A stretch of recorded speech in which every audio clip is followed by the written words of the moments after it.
Are live. How's everybody doing tonight? My name is Anthony Brian Logan, and you're watching ABL Live. Thank y'all for joining me tonight. You could be almost anywhere in the world, but you're right here with me live on the show, and I appreciate y'all for that.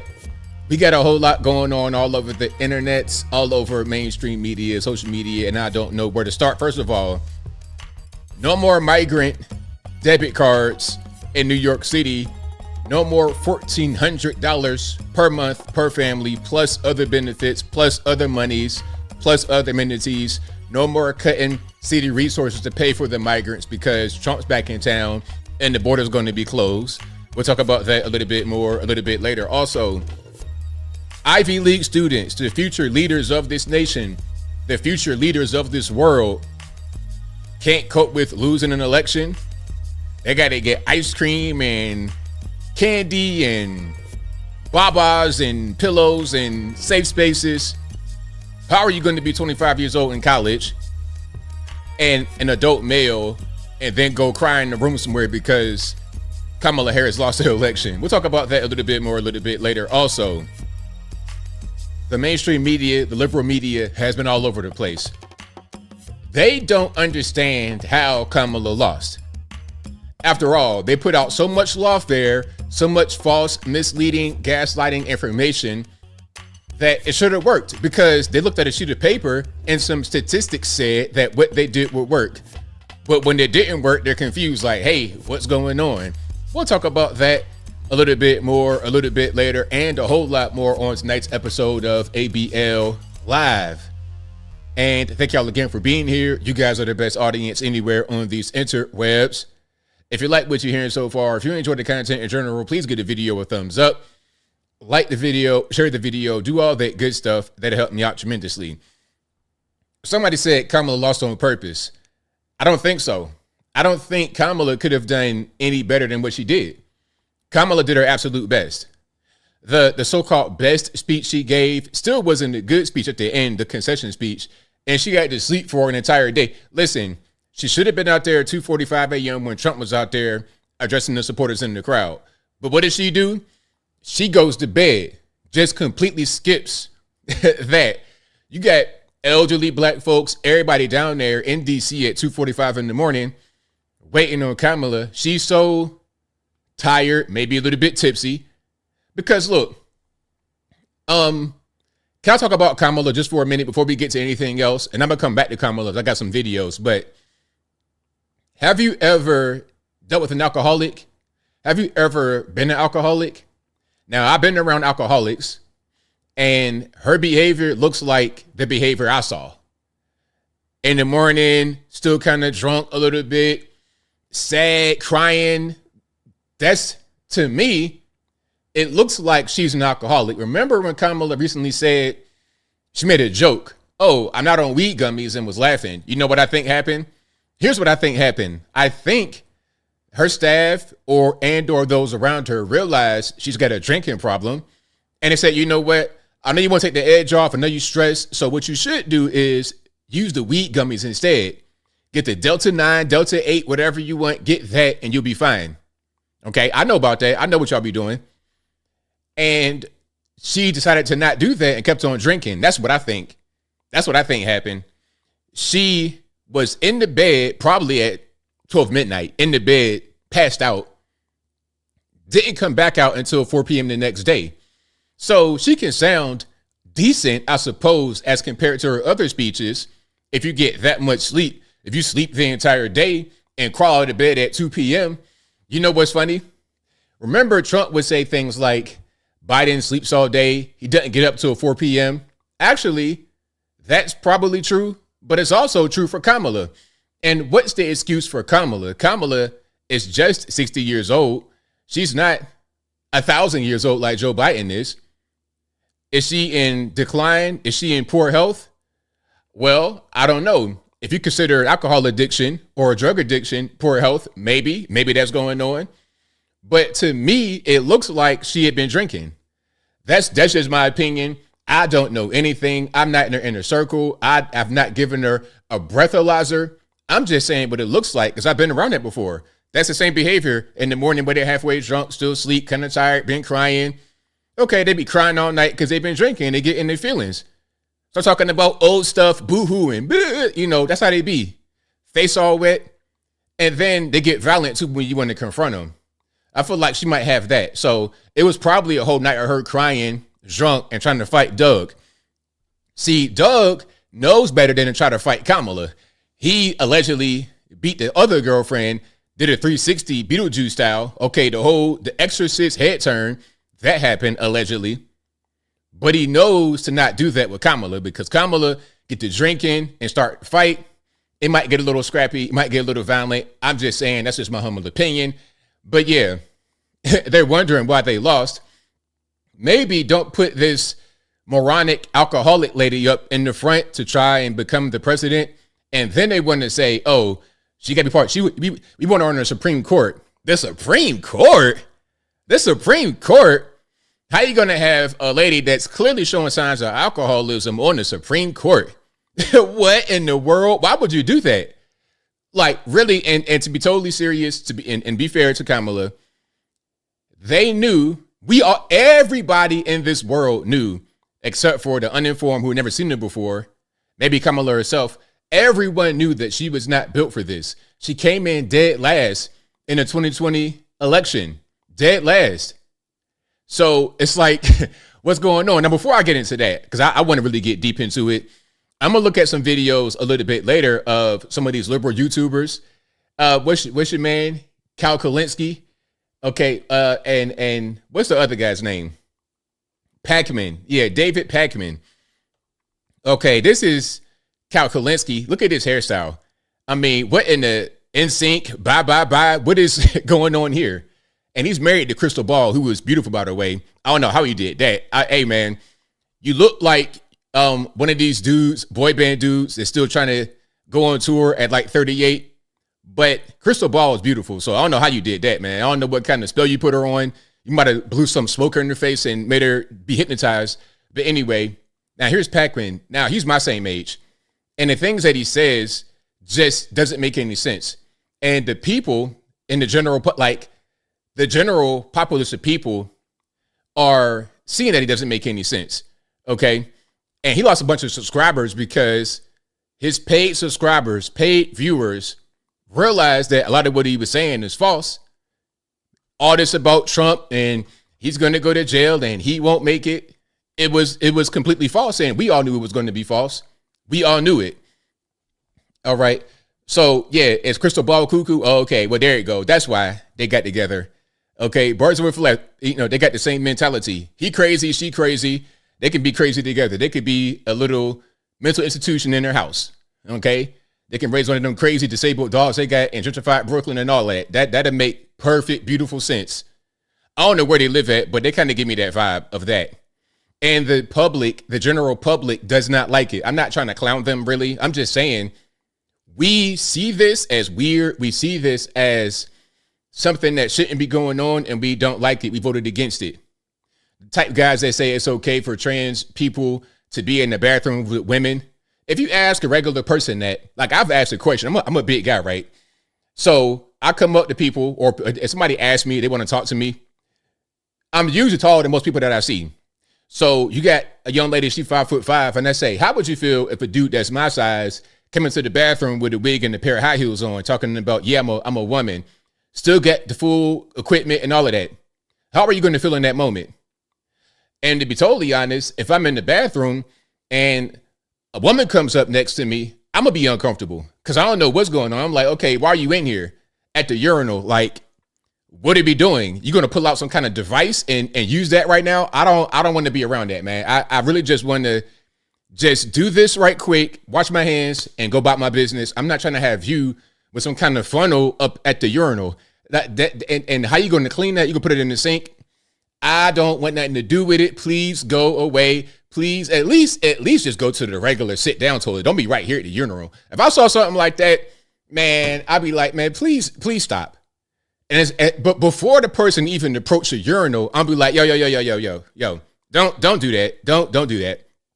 I'm gonna look over. I'll be at the urinal like this, looking straight ahead. Here come a little 5 foot fun size lady with a funnel in her hand, headed to the urinal. I'll be like this. Nah, don't do that. I don't mind speaking up. I've done that before. I've done that. I don't really care. Like, nah, not in that instance. I've not seen that happen. Thank God. Thank God. But I know I don't want to see it. And most of Americans don't want to see it. So when Kamala Harris, Joe Biden, mainstream media, all these actors and musicians say that that's the okay thing to do, we reject it. They're confused that the actors and musicians did not influence us in our decision to vote. But what they can't get is that they have less of an impact than the real world things that are happening to us every single day. Okay. Yeah. The device, I don't want no device to head toward the urinal. I'd be like, nope, stop right there. At least have the decency to go into the regular sit down thing. You don't got to be performative out here. It's unhygienic. It's not really nice. But anyway, there's a lot we got to get into. We got videos. We got super chats from Wednesday. Shout out to you, Apu. I saw that message in the beginning. We're going to get the last time super chats that I didn't finish, super chats from this time. And also, we got a bunch of videos, but y'all know what I do first things first.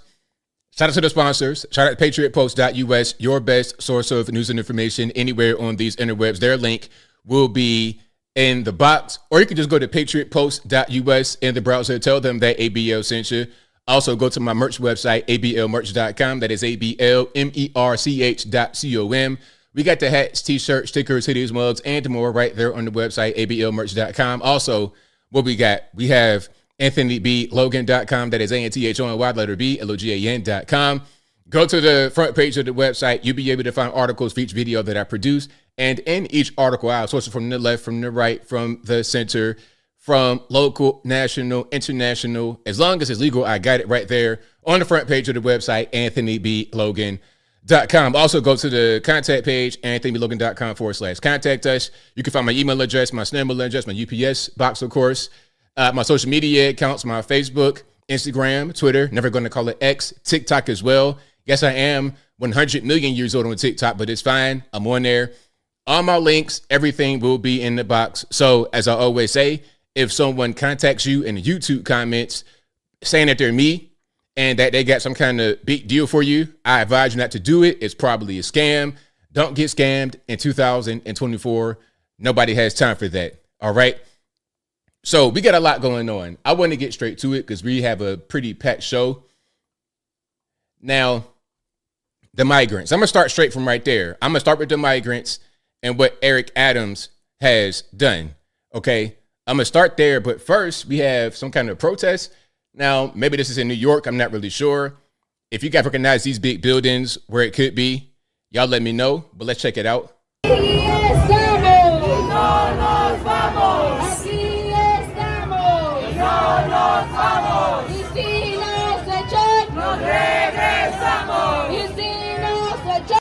So, okay, we got this sign right here says, Protect Keeping Families Together program. All right. It says, we Hispanics are the engine and the workforce of this economy of this beautiful and blessed country. Now, look, it's so funny when we talk about mass deportation, they immediately go to Hispanics. Nobody said Hispanics. We're talking about illegal aliens from all over the world. I read somewhere that 70% of the migrants, the recent migrants in New York City, are African. That's what I read. So you got the Haitians in, what's that? In Springfield, Ohio. You got a lot of Venezuelans, specifically, not just Mexicans. Mexicans and Puerto Ricans and all of them, Dominican, like they've been here for a long time. They cool people. But we're talking about the illegal migrants that have flooded the country with the criminality, with the added expense on taxpayers. You know, one thing I want to show you guys right quick. Hold on. I'm going to show you guys something that I see in the community. This show, Earn Your Leisure, I want to show you what they're talking about. They've had some pretty big guests on there. I think they had Obama might have been on there on Earn Your Leisure. But I'm going to show you this, what they're talking about and the things that we got to kind of do with when we're out there in the streets talking to people, because people just don't know anything. All right. They don't know anything. And let me find that right quick. And if you like what you're hearing so far, please give the video a thumbs up, like the video, share the video, do all that good stuff. That'll help me out tremendously. Yeah, the Chinese over here deep. The Chinese are over here so deep that they have instructions on TikTok about how they get over here. They got hotels where it's strictly for the Chinese migrants. in Panama and all throughout Central America on up to the United States. They got this whole big thing mapped out.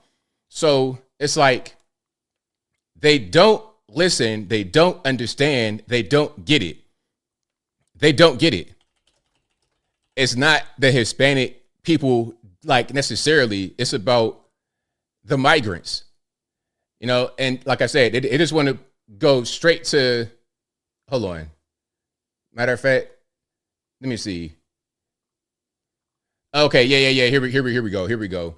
Mass deportation would crash the economy. That's what they say. So they're trying to tell us that the reason why we need to have all the migrants is to boost the economy. And if we deport them, it's going to crash the economy. We have a labor shortage in America. There are a lot of jobs that Americans do not want to do or don't want to do it for the amount of money that is going to be optimal to get the job done. Now, that's really funny the way you spoke, the way you said that. The jobs are basically slave labor jobs. You're exploiting labor. And when you say there's a labor shortage, you mean there's a cheap labor shortage. Americans may not want to work in a chicken plant for $5 an hour and to get treated like garbage the way they treat the migrants. Just maybe. The government's current solution to inflation is to import cheap labor so they can do these jobs for a low amount of money and also increase productivity, because what they're saying to you is that Americans are unproductive. So they don't have confidence in the American people, so they got to import the slave class to do these jobs. That's what they're saying. So when they say, when you deport all these people, it's going to crash the economy, they don't have any faith in us, the people. That's what they're saying. Okay. Now, even if they're correct about a lot of these jobs, I'm not saying they're right.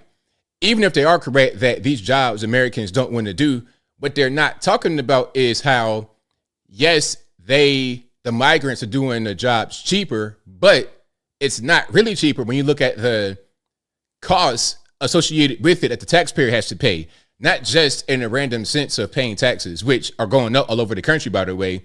Chicago, they're talking about we got $1 billion deficit. I wonder why that they're that much short. I wonder what that money got spent on. Anybody want to take a wild guess what happened in the past couple of years that will require them to all of a sudden create $1 billion out of thin air? Why did New York City have to cut their services recently after the migrant crisis? They said it.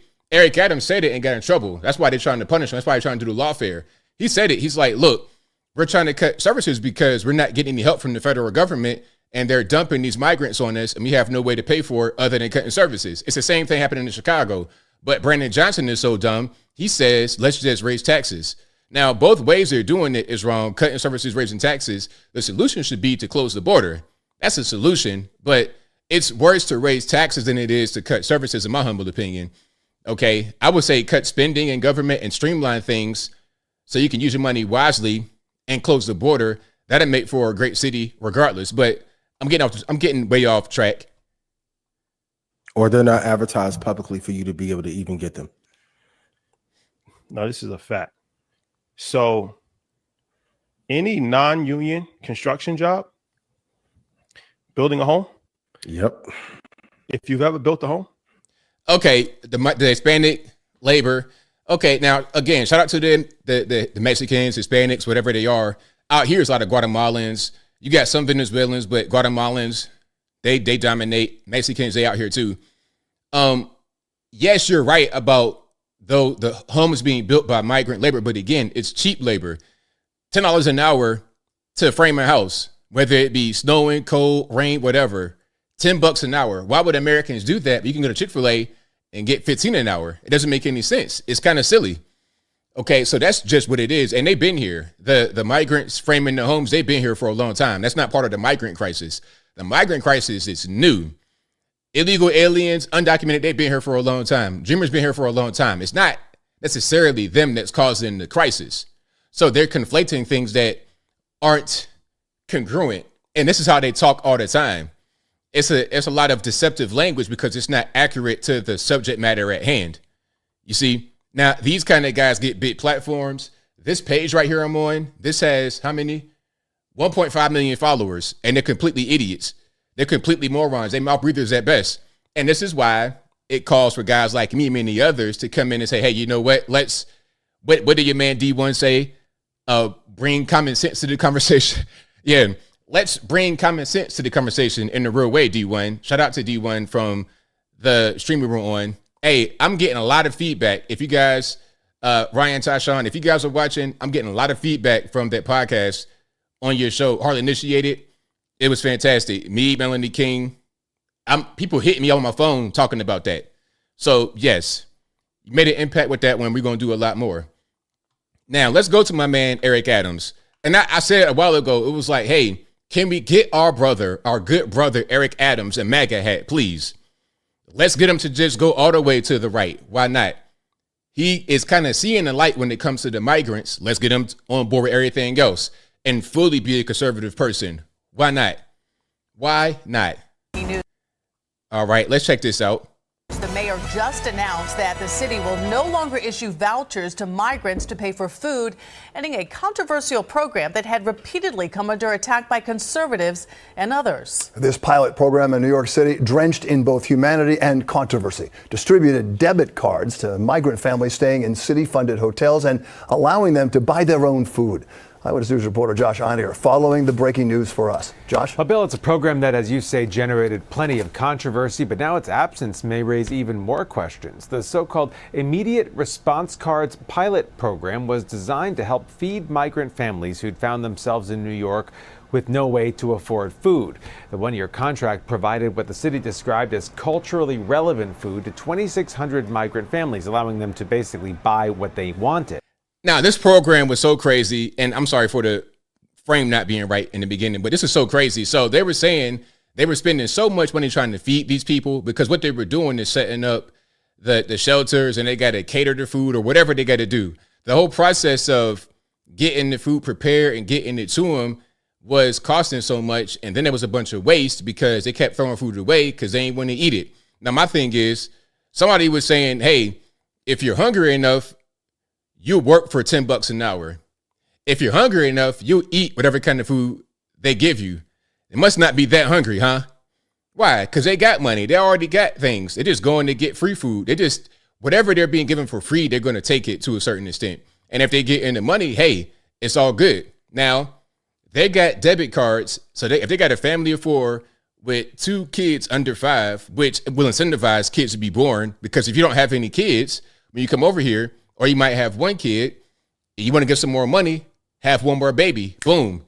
So you might have converted maybe a single man into a family of 4 just like that from the financial incentive. They're dumb. The federal government are full of dumb people, idiotic people. They don't understand the incentive. They don't understand cause, effect, risk. They don't understand anything. They look at sheets of paper and look at numbers and make that try to make sense to the general public. For example, what's my man's name? Is it Kolinsky? I think that's him. I kind of want to get to that a little bit right now. And then I'm going to come back to the whole thing with the migrants. They don't understand. They're talking about, oh, inflation is down, but the consumer price index is at an all-time high. The aggregate cost of things is at an all-time high. Inflation can reference certain factors in the economy that may not necessarily make a big impact on your regular everyday life. It doesn't really compute when you're out there in the streets trying to buy things. When you're trying to do things, it doesn't really compute to your actual experience of how far your money goes. If you got a certain job, are you getting a raise that makes sense when it comes to the rise of inflation and the price of things? If you're not, you're going to be struggling worse than where you were the year or 2 or 3 or 4 before. Okay, let's watch some of this. I'm going to tell you something that is terrifying me. I always try to come here and put a positive face on everything, but there is something going on that is terrifying me. Very positive face right there, PacMan. When I woke up this morning, we had lost 5,000 YouTube subscribers compared to where we were last night. Now, the first thing I thought was, is this a glitch? We've been on YouTube for 15 years or something like that. And subscribers always just go up. They just never go down. They go up. Is something wrong with my channel? Is someone attacking my channel? What's going on? So I started texting. And I texted Brian Tyler Cohen. And I texted Tyler Cohen and Brian Cohen and Brian Tyler. All of them. I texted all of them. I texted Jesse Dollemore. I texted Luke Beasley and Farron Cousins. And by the way, these people he's naming are very insufferable people. Dollemore, don't like him. Kind of like racist. I don't like any of these people. Sam Cedar. And every single one of our channels since last night is hemorrhaging subscribers. That's right. What is it that is going on? Here is a graphic. As you can see, subscribers just go up, up, up, up, and they are down. It is not just YouTube subscribers. We are seeing record cancellations of paid memberships. So you know what that means, PacMan? Your people are turning against you. Your people that support you. Look, to actually sign up to somebody's channel and pay, it means that you really like this person. You don't do that just randomly. To give your hard-earned money to somebody, it means a lot. So when you guys super chat, it means so much to me because I know that you guys work hard for your money. It's not a game out here. So when those people turn against you, it's because they feel like you have betrayed them.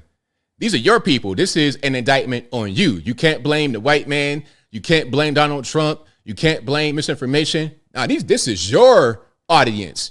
You are maybe their chief source of information in the news, and they turned against you. It's because they felt like you lied and you betrayed them. Record cancellations. These are the people that keep the show running. Now, for a moment, I thought, if it's just YouTube, maybe YouTube is purging people who are inactive subscribers. And I'm going to go ahead a little bit because you're talking about inflation at a certain point. I wanted to get to that. Because our instinct is the opposite of what the right does. And we will get crushed if this is the way we respond to a defeat. The right wants us not to exist. The right wants to decimate independent progressive media. And so when I lose 5,000 subscribers and Brian loses thousands and Ring of Fire loses thousands and everybody's losing thousands of subscribers, understand that when the right loses, they get organized, they fund, and they create insanely effective organizations like Turning Point USA. Yeah, shout out Turning Point. Investing in the Daily. Hey, shout out Turning Point. Shout out Daily Wire. Shout out Charlie Kirk. Shout out all of them. Wire and building out this huge network of right-wing ideas and influencers. So if you're feeling burnt out, I encourage you, take a break until the inauguration. It's months. Bro, you have a toxic platform, a toxic audience. This is a monster you created because you go to your channel, Trump's bad, Trump's a Nazi, Orange Man bad, racist, negative, hateful. Like, you're not even cracking a smile in this. You know, I'm going to find a way to laugh and joke and make levity and make light because, you know, you got one life to live. But this guy, I mean, watching paint dry would be more exciting. If I just painted my garage on a Sunday morning and broke my back into a million pieces, I'd rather would do that and then watch the paint dry while I'm on the ground trying to heal my back than to listen to this guy's podcast, YouTube videos, interviews, even the conversation. I don't want to see nothing from this guy. But people were following them and they turned on them. So if you can watch that drivel for more than a few seconds and you pay and you took your money back, they're upset. I outlined this in the introduction. Hold on, let me see if I can find it. If I can't, then I'm gonna move on. That when you engage in politics, you can't just find solutions. First, you've got to convert 14 hours. The entire progressive media ecosystem is under a threat I have never. If you want to understand what happened, I outlined. Yeah, I'm not buying your book though. Okay, so you did plug your book. Good job.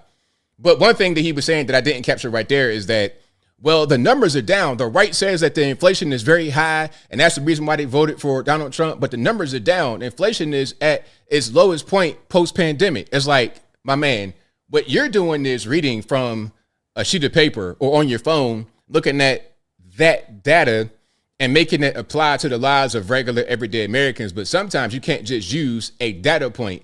You can use a data point to prove yourself correct in a debate when you're on television, but it doesn't matter if the person you're trying to it doesn't matter if the people have a different experience in what you're saying. What you're saying just won't ring true at all.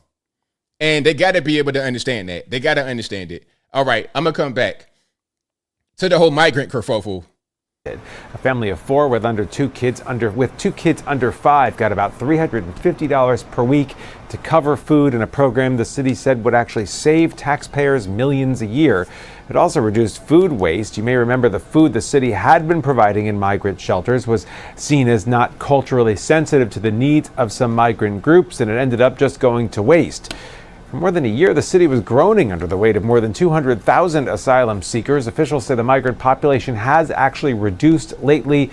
In fact, a massive shelter on Roosevelt Island is in the process of closing. In the meantime, Mayor Adams spoke on the phone yesterday with President-elect Donald Trump, who had vowed during his campaign to mass deport migrants.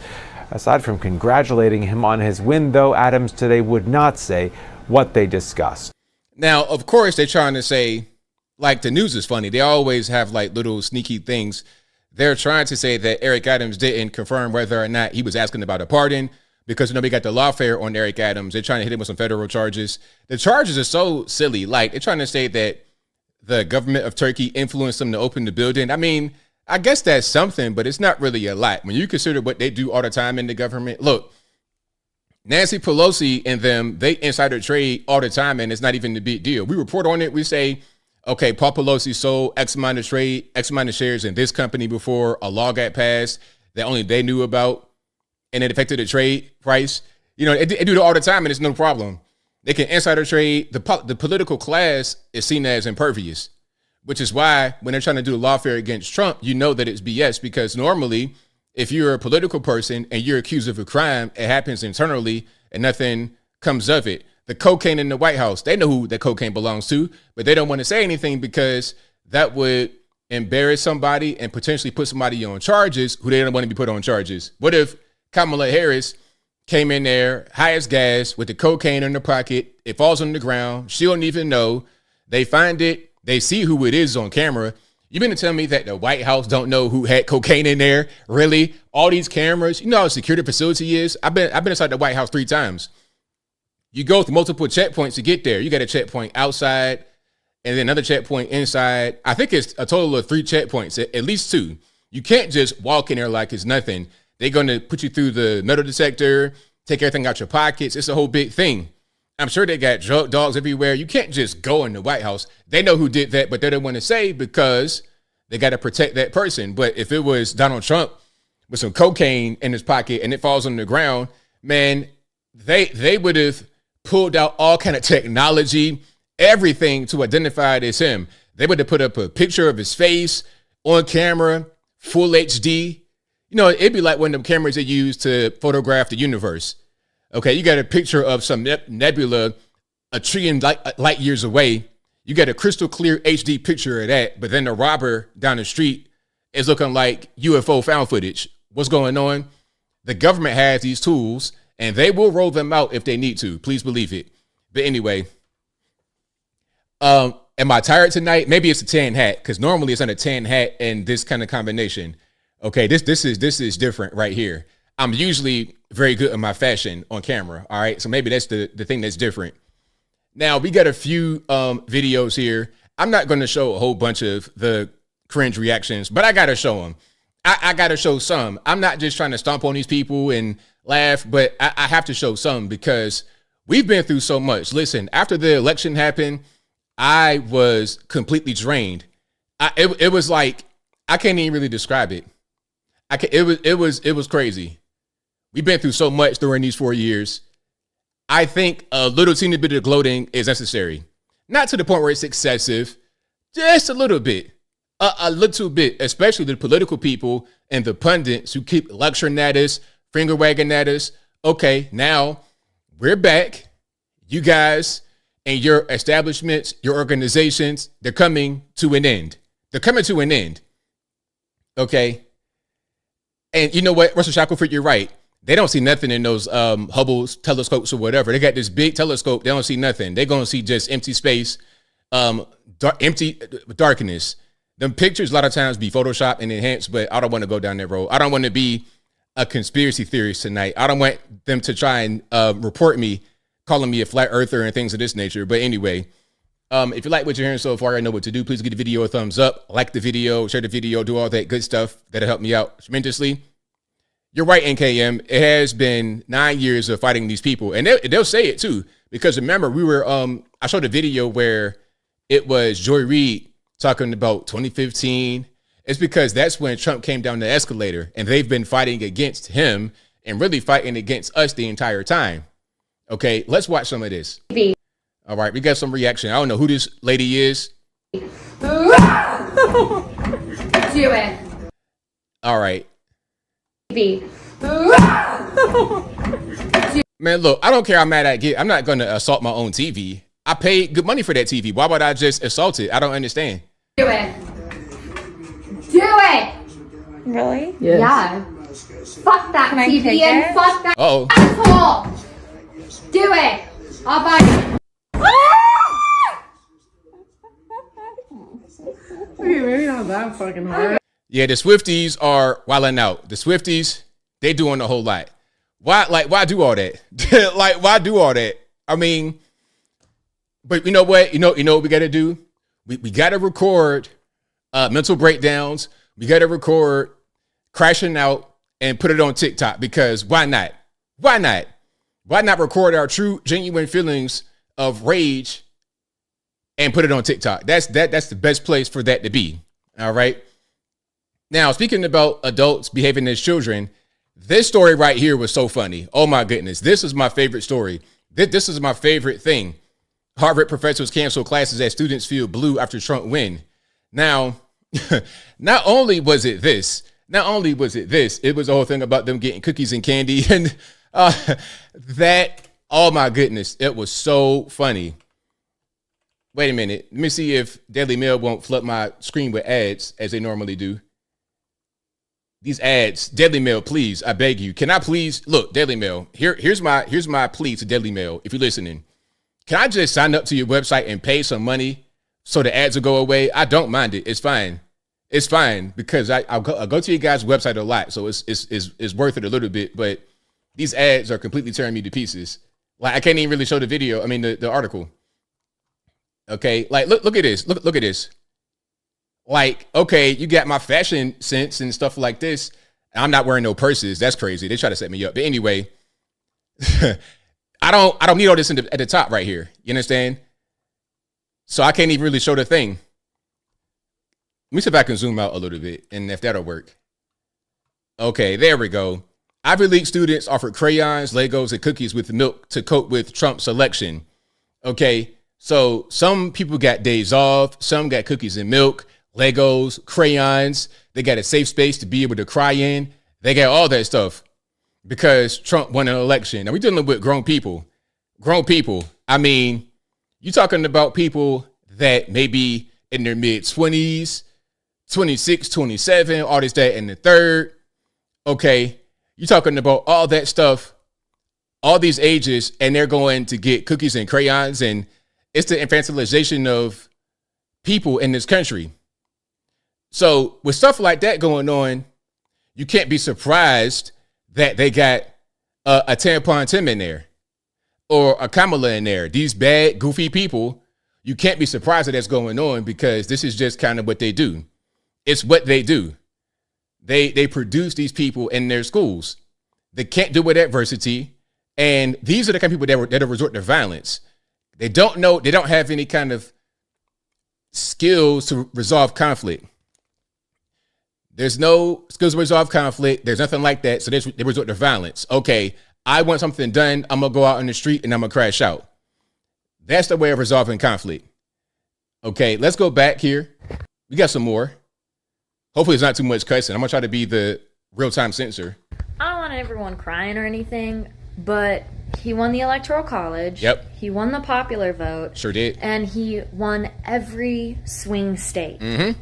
If you think that everyone is delusional except for you, I think you might need to go to a doctor or something. I think maybe you should find yourself some friends to hug, or like wake up in the morning and say some positive affirmations. Because if you think the world is the problem and not you, something might be not correct about you. I learned this lesson myself in my early 20s. I have full confidence that you can learn it too. Very well said. Hey, shout out to her. Hold on.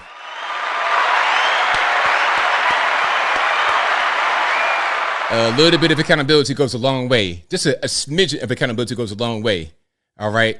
So that's a good TikTok. We got some bad TikToks out there. People just filming themselves, staring into the abyss with music behind it, making some kind of funny face. You know, like we got that going on, but we also got some informative stuff on TikTok. Now, we have another one. This is Tampon Tim. Tampon Tim's daughter, pardon me.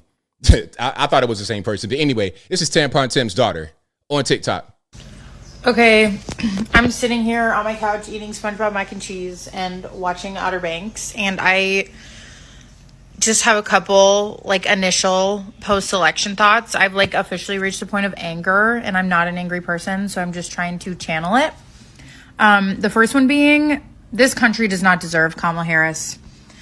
That woman should go live her best life wherever she wants, doing whatever she wants, because we don't deserve her at this point. Now, this is Hope and 23 years old. The only people that delivered this election were Black women, and we failed them. So are you going to say that Black men didn't come and we didn't rise to the occasion? You're going to try to attack us too? That'd be funny. That'd be typical for the white liberal to do, though. It's always the Black guy's fault. And it's just heartbreaking, and we've got to do whatever we can to support them and support our people through these next 4 years. Another one is these people have to live in their own skin, as in JD Vance and Donald Trump have to be JD Vance and Donald Trump.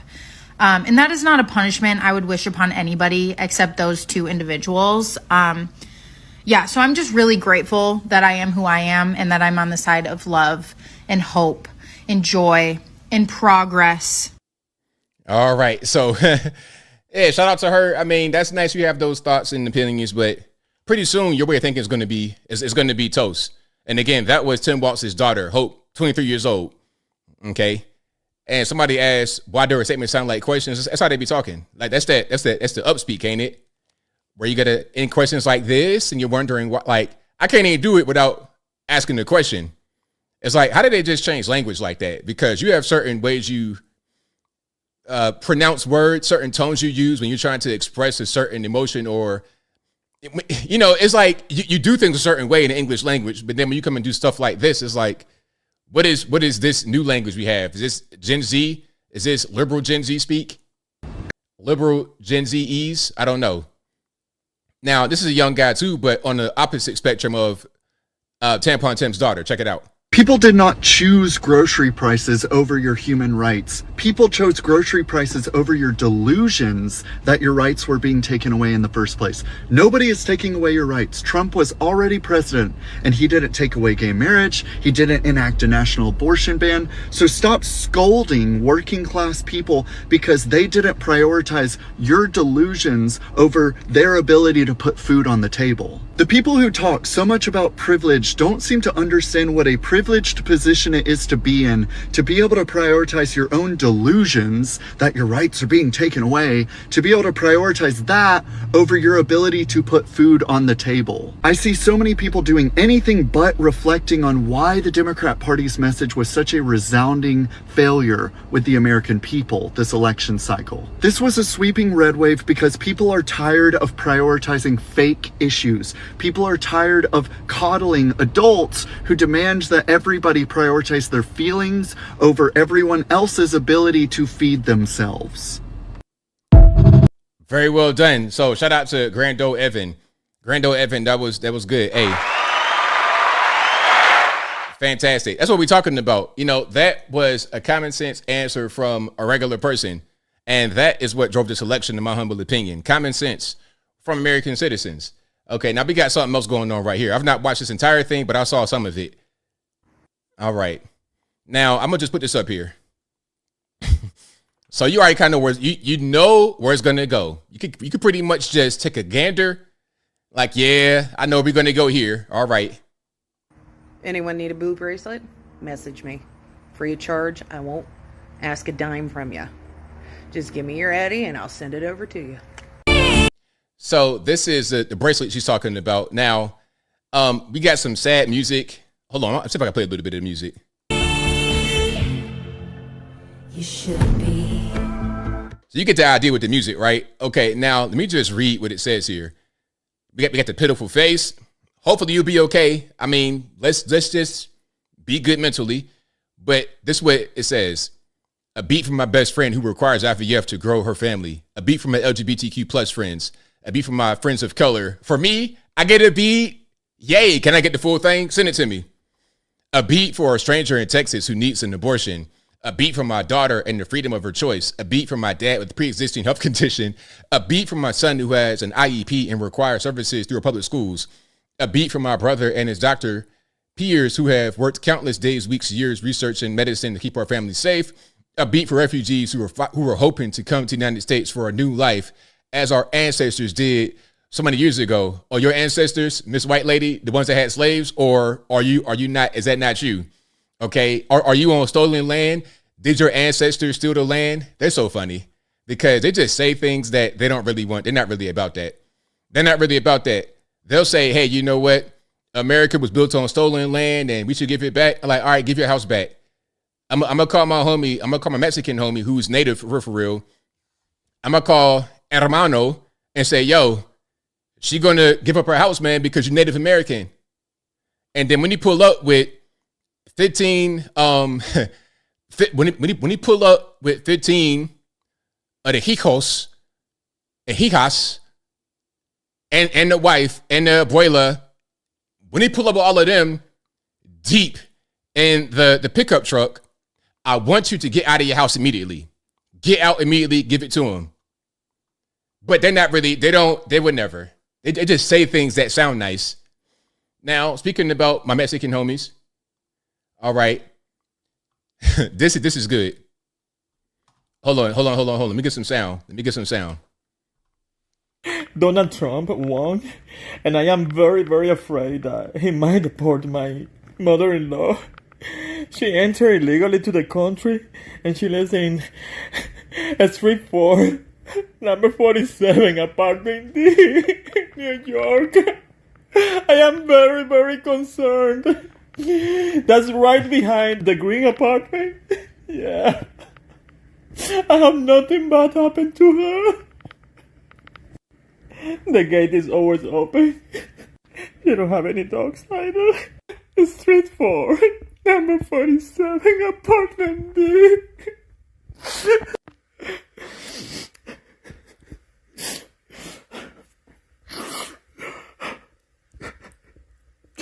This guy's hilarious, funny.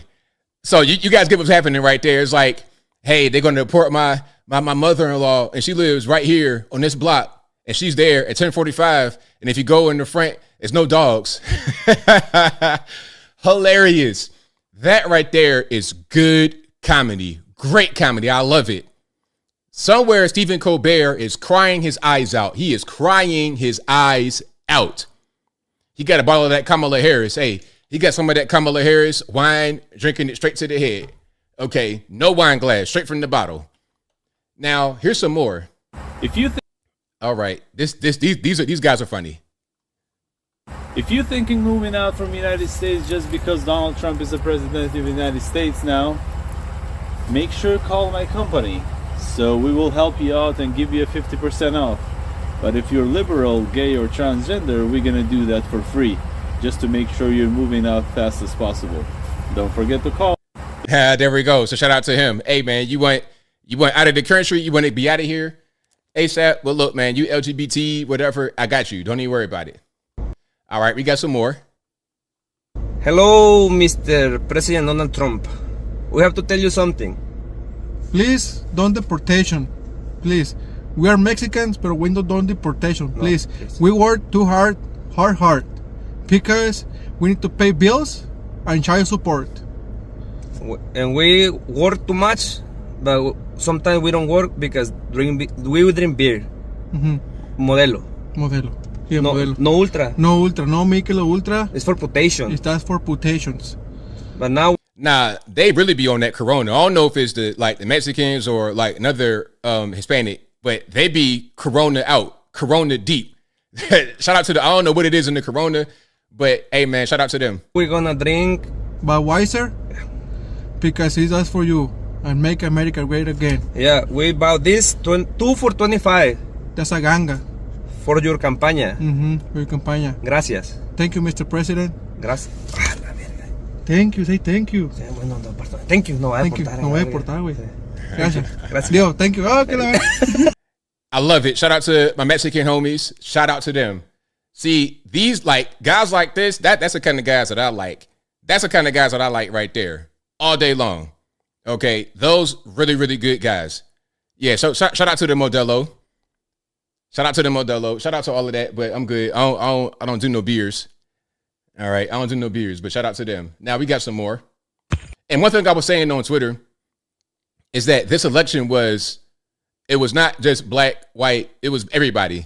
It was black, white, Puerto Rican, Canyon stripe. It was all of us coming together for a common purpose. Now, unfortunately, still, we got a lot of the community that's still not on it, but a lot of us did come through. I saw that 34% of black men in Texas voted for Trump. 34%. Now, people say, the black community is always going to be 90% Democrat. And I'm telling people, listen, it's not going to happen in a day, but we can turn it the other direction. Unfortunately, the black women, here's the opposite. I'm not trying to attack or anybody. I'm just saying a lot of the black women are not on board. But once the men are fully on board, the women will come on board too. They ain't going to have no choice because the women are going to see that the guys who are conservative got stuff going. They physically fit. They got money. They're not going to the penitentiary. They don't smoke crack for a living. These are good, upstanding guys that are going to work, guys that can use their hands, guys that are not limp-wristed, guys that are not halfway LGBT. Okay? So they're going to realize, I got to get with their program if I want to keep going forward and not be dealing with this struggle monster. This guy is 35 years old, still throwing his socks on the ground and got skid marks in his underwears. Like, we got to get with some real men. So then they'll come over to see us. So when you got 34% of black men in Texas voting for Donald Trump, that's a great sign. That's an amazing sign. Let's run it all the way up. 75, 80, 90% of the men voting for Trump. We got to get away from this whole soft and effeminate type of situation. Your Jonathan K-Pots of the world crying on TV. We don't got time for that. We don't have time for that. Your Van Jones crying on TV. We don't have time for that. That's a kind of soft mentality that keeps a lot of guys voting for the left. Guys that have put on a t-shirt talking about, I love my wife's IVF, weird stuff, right? Weird stuff that they do. Anyway, let's look at my man right here. Check it out. Well, it looks like over 300 electoral votes, the popular vote taking the Senate and keeping the House. And gosh, who could have predicted that calling over half the country a bunch of bigoted misogynists if they didn't vote for your candidate wasn't a good campaign strategy? That's not. Who could have predicted that? And the mug says, freedom looks good on you. So shout out to the mug and shout out to the shirt. Mullen Labe, come and take it. Yeah. Oh, and speaking of come and take it, did you guys see the whole thing with the hoax with the picking cotton? Wait a minute. So black voters across the country reported getting sent a text message where they were instructed to go pick cotton at a plantation. I was like, when I saw that, I was like, nah, that's gotta be fake. But it was real. It was real. Hold on, let me see if I can pull one up. And it was all over the country. It was in Detroit, Houston, Dallas, Atlanta. It was all that. Let me see if I can find one. And I think what happened is that they got their hands on the list of people who had voted, like public information, their voter data. It's the same way that they were able to text you and ask you who you're voting for. And it's specific to you because they're talking about, you were voting in Virginia. I've not been in Virginia for a long time. So they got information on you that's available and they can purchase probably, or they could just get publicly. So that's how they knew that the people that they were texting were black, because they got that from online. All right. It's the same kind of way they were to text you all campaign and have information about you. Hey, Anthony. Hey, you were in Virginia. Anyway, let's watch this. The texts are truly disturbing. Greetings. You have been selected to pick cotton at the nearest plantation. 29-year-old Monet Miller, a public relations executive from Atlanta, was shocked to get one by name. Greetings, Monet M. You have been See, that's what I'm saying. They have your name in it, and then they can know where you are because of your public online data. You know, that's why I talk about Aura all the time. Now, I'm not sure if they're able to get that data, but you need a service to get that data up out of there. Selected to pick cotton at the nearest plantation. Our executive slaves will come get you in a brown van. When you opened your phone and you read that text, what was your reaction? I opened up my text and I saw that and I was just like, What would you say to the people who are behind these texts? I would just say, you are insane. Another target, Talia Jones from Spotsylvania, Virginia, received both an email and a text. When I got online and saw that a lot of people were getting it, all people of color, people in elementary school, middle school, I think that's the part that made me sad because I'm like, these are children. A lot of them are oblivious to what this even really means. The number of Americans who have received the mysterious texts is unknown, but that number could be in the hundreds, perhaps even thousands. But you know what this is. Like I was saying in my video, this is a Democrat psyop, 100%, because from what I've been able to read, from what I've been able to hear, it's only Democrat voters, Black Democrat voters in certain cities that are getting these text messages. Now, did any Republicans get the summons to go to the plantation and pick cotton? I didn't get it. Now, as I was saying, if I got this text message, I would have responded, yo, come get me. Come on and get me. You know where I live at. You got my name, all this, that, and the third. All right, come on and get me. Come, like, just do it. And if you try to shove me in the van and make me go pick cotton, maybe go to a plantation, man, you're not going to be able to do it. You're not going to be able to do it. The police around here are not going to enforce it. I know all the police are. They're not. And regardless of what's going on, it's going to be a blaze of glory. It's going to be a blaze of glory. It's going to be a whole big production. I tell you what, I'm not going. I'm a peaceful guy. I mind my business. I'm chilling. But you trying to say, all right, Mr. ABL, come on and get in the truck. I was like, you know what? You get in my truck. How about that? You get in my truck. And we going to leave that there. They going to come up to my door with a clipboard. Tell me something. Yeah, Mr. Logan, you want to come out? I'm going to have all type of stuff on me. I'm not going nowhere. It's going to be Rambo, Black Panther, all of the gadgets. So the moral of the story is, if anybody is concerned about getting a message like that, they got to go back to the plantation. What you should do is embrace your rights as an American. Like, I don't know, Second Amendment, arm yourself, get trained, know how to shoot a weapon, know how to load, shoot, train, do all of that, know how to carry, be ready. And I was saying before that we should all be a prepper a little bit, at least a little bit of a prepper.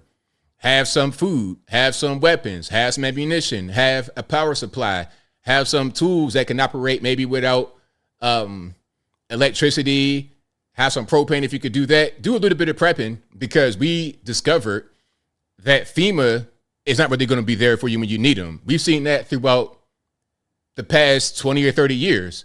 Hurricane Katrina, Hurricane Helene, Hurricane Milton.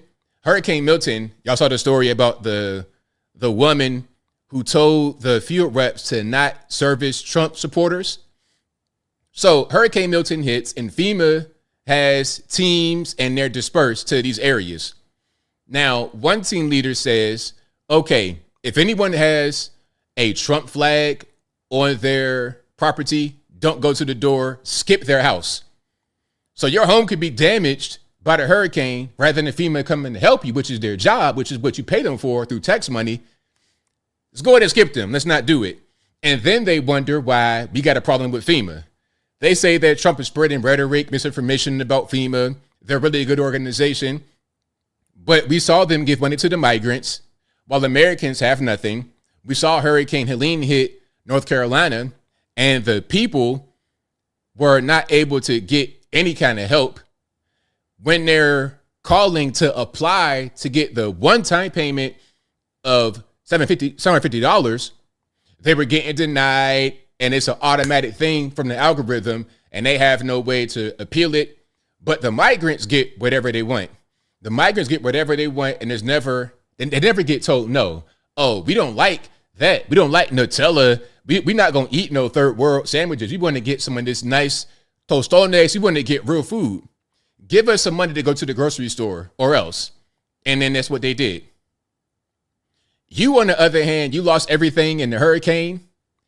Everything's gone. Here's $700, maybe, and you might got to pay it back. And you might not get the full 700. You might get 300. We're going to kind of be squabbling with you over that. You lost everything, but we're going to kind of try to squabble with you over what you get financially. Now, I'm not saying that I'm not trying to ask for handouts. I'm not quite sure that disaster relief is a handout, but I'm not even trying to ask for that. I'm saying if you give the migrants all these things, then why aren't you giving the Americans anywhere close to that who actually need it?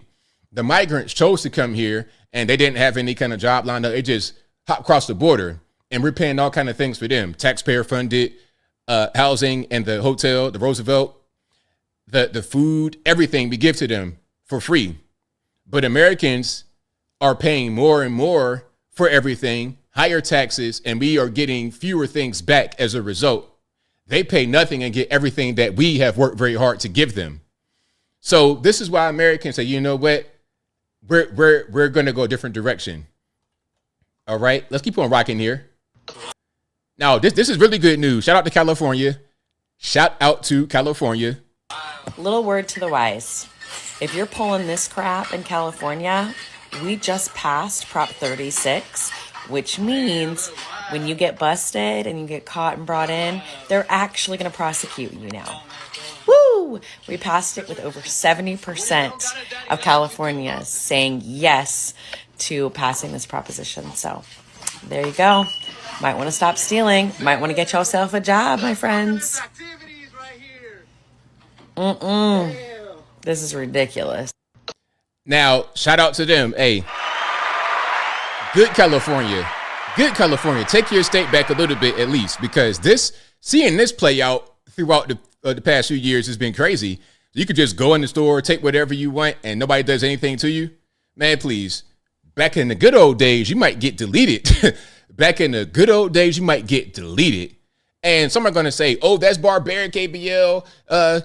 Listen, it might be barbaric, but guess what, though? Guess what? It worked. It sure did work. You wouldn't just go in somebody's store and just act a fool if you knew you might get hit with that big shotgun behind the counter. Your pawpaw, nicest guy in the world. He got all this stuff out in the store. He's chilling. But if you come in there acting the fool, first of all, no shirt, no shoes, no service. Also, an updated 2024 rule, no mask, gloves on, all black on, no service. Okay, that's what it should be. If you got the Pooh Shiesty outfit, the 15-year-old young black criminal outfit on, if you got that on, get out of the store. Yes, it was barbaric to maybe shoot somebody for stealing, but it stopped the stealing. So when you get so soft on the criminals, they just take advantage of it. See, some of these people that are in office, they look at the criminals as victims, but you can't do that. The community does not see them that way. Maybe their grandmama might get mad if their little son gets deleted for breaking into somebody's house, but so what? The community appreciates when the criminal is taken care of. They appreciate the criminal element being taken out of the community. It's very simple. All right. So wait a minute. Wait. So am I getting excited too soon about this? So somebody says charges will be dropped if you plead guilty.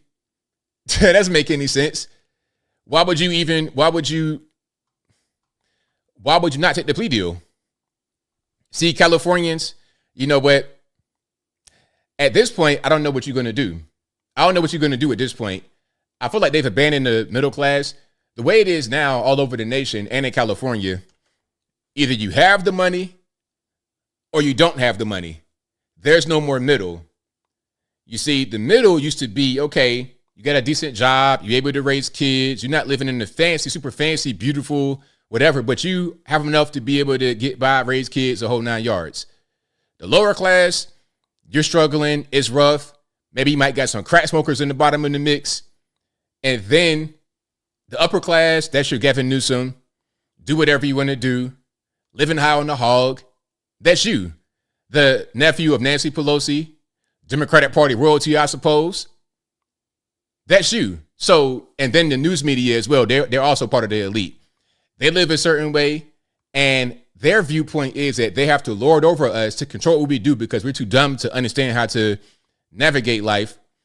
And what they do are things that they think make sense. Oh, these poor these poor people, they're not really criminals. They just want to, what AOC said, they just want to steal some bread. Meanwhile, they pass laws thinking that way, that dumb way, that those who steal just want to steal some bread and they're hungry in America where we got an obesity problem among the poor. But anyway, they think that, so they pass laws for that. And the result is that the criminal organizations take advantage of the laws to make more money because they go into a Walgreens and they do it kind of organized. They got a black bag, they steal X amount of stuff and they leave and they come back the very next week, do the same thing over again to the point where the store got to close down because it keep getting hit and there's nothing that's being done. The criminal organization will hit the store so much that they'll be bankrupt. They're looting the store every single day. And hopefully they get beyond that way of thinking, because if they don't, they'll be overrun by the criminal gangs, but only in certain neighborhoods. Now, don't do that stuff in their neck of the woods up where the rich folks live. You can't even get up there. In California, you got to go through a gate, security, all of that. You can't even go to where they are. In their neighborhoods where they are, none of that's going on. They got private chefs. Like, they don't live the way that we live. So they don't care about our concerns when it comes to their laws. They could just go back to their hideaway in the hills and live a fabulous life while we, the people, are out here trying to fight these migrants, having to, defend our homes from these terrorists that might come across the border. We're dealing with that. Now, this right here was beautiful. This video was beautiful. This is in Atlanta, and Kamala's face is being covered on a mural. Now, a little bit of background. This was a paid advertisement. We're going to get to how much money she spent. Do you guys know that Kamala raised over $1 billion and still wound up $20 million in debt? Let me say that one more time. Kamala raised over $1 billion and still wound up $20 million in debt from the campaign. All right, check this out. You gotta see me that one. My girl just lost a day ago. Like, damn. I love it. I love it. And it was funny. I was reading the comments. People were talking about, keep it. She made history. Made history doing what? Getting curb stomped like that? Maybe it's a historic loss. Maybe it's an historic margin of victory, maybe. But made history, because she's the first black female vice president. So what? The only reason why she's the first black female vice president is because Joe Biden was pressured to doing it. First, she was a diversity hire all the way. And it cheapens the experience for other black people when this kind of thing happens. If you're going to be president, vice president, dog catcher, whatever it is, you should earn your spot rather than being given the spot because of your identity. Joe Biden promised a woman to be the vice president, and then he got pressured to pick a black woman. So he picks the worst so-called black woman who is not black in Kamala Harris. You could have picked other people to do this, but you picked her because she's already part of the party and she'll do what she's told. But the problem with her is that she's so bad. Although she wants to do what the Democratic Party tells her to do, she's not capable of doing it. She's not a good speaker, not a good presidential candidate, somebody that shouldn't have been on the campaign trail at all. Somebody that shouldn't have been there. Okay. Now, I was talking about this earlier. Black men in Texas. Shout out to you guys. Shout out to the black men everywhere. Hold on. Black men everywhere who did not vote for Kamala. Remember, you guys have been attacked. We've been attacked. Barack Obama. Who attacked black men specifically? Now, this is crazy because the white man normally gets attacked. That's the default. Blame the white man. That's why I always make that joke at the beginning of the stream. Blame the white man, because it's always the white man's fault.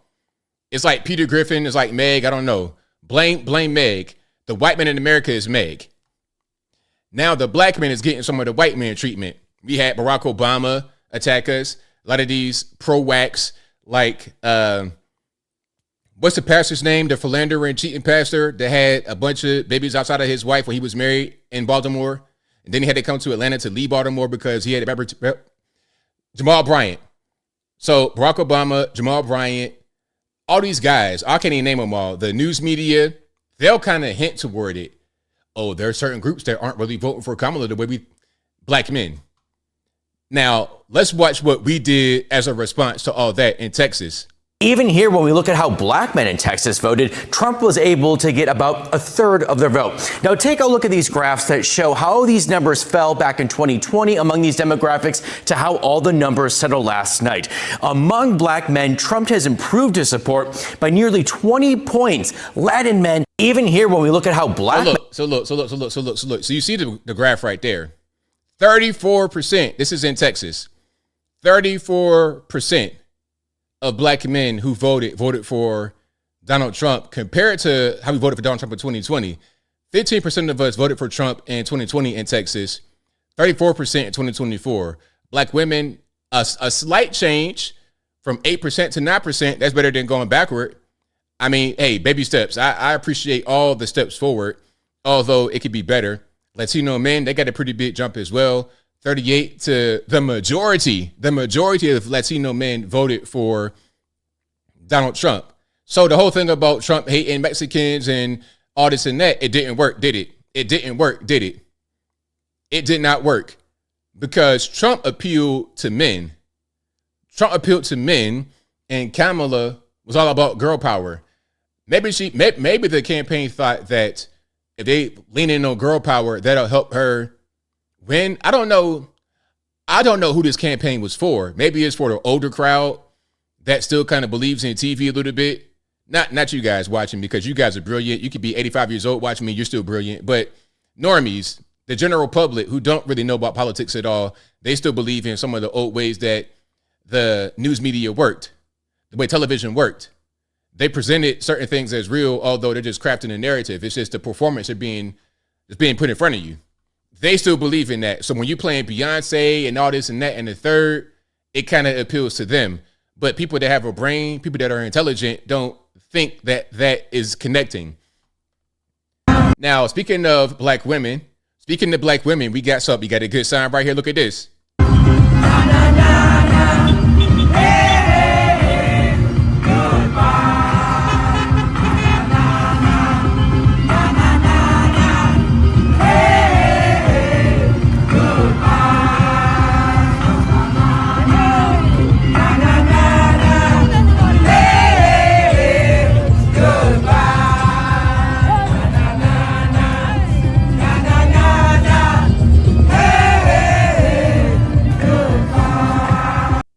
All right, so there we go. So shout out to them. Bye, Kamala. Get up out of here. I love it.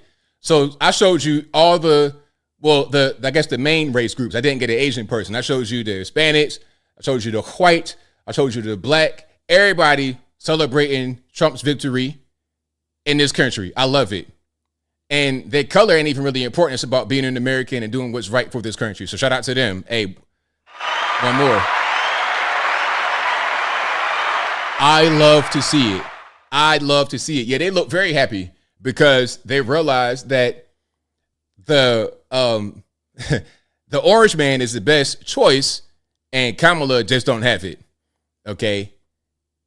Now, Bryan Cranston, Mr. Breaking Bad, Mr. Meth Cooker, said he wanted to leave the United States, right? If Trump was to win. Now that Trump has succeeded, is he going to leave? Is he going to, is he just going to renege on that promise? Let's watch. Hi, Brian. How are you, buddy? Are you still going to leave America now that Trump's the president? Tom Hanks is leaving. Are you going to stay and see how it goes? Nah. Thank you, buddy. He's going right back to his hideaway in the hills. He good. Right back to the hideaway in the hills. All right, you came down from your place up high. To endorse Kamala. Now you're going back to the hills. That is what's going on. All right, we got a whole lot more. We got some news clips. We got everything. But if you like what you're hearing so far, please give the video a thumbs up. Like the video, share the video, do all that good stuff. That'll help me out tremendously. All right. There's this sense, right, that whiteness, right, is under threat. The demographic shifts. The country isn't what all of these racially ambiguous children on Cheerios commercials. Sir, what in the world? I don't know what's up with these guys, man. Where do they find these guys? Where do you get it? What in your logic says, you know what I'm going to do? I'm going to get a pair of light blue, royal blue, circular frame glasses and go on TV with that. That's going to kill him. Are confusing the hell out of me. Eddie, a lot of people voted because their life's too damn expensive. And it was here and it they was voted for, you're telling me, Stephanie, that all of these people who believe that their lives are, that bread is too high and eggs are too high, that they voted for a convicted fella. Man, why they keep harping on that? You know that, sir, I'm going to stop you right here.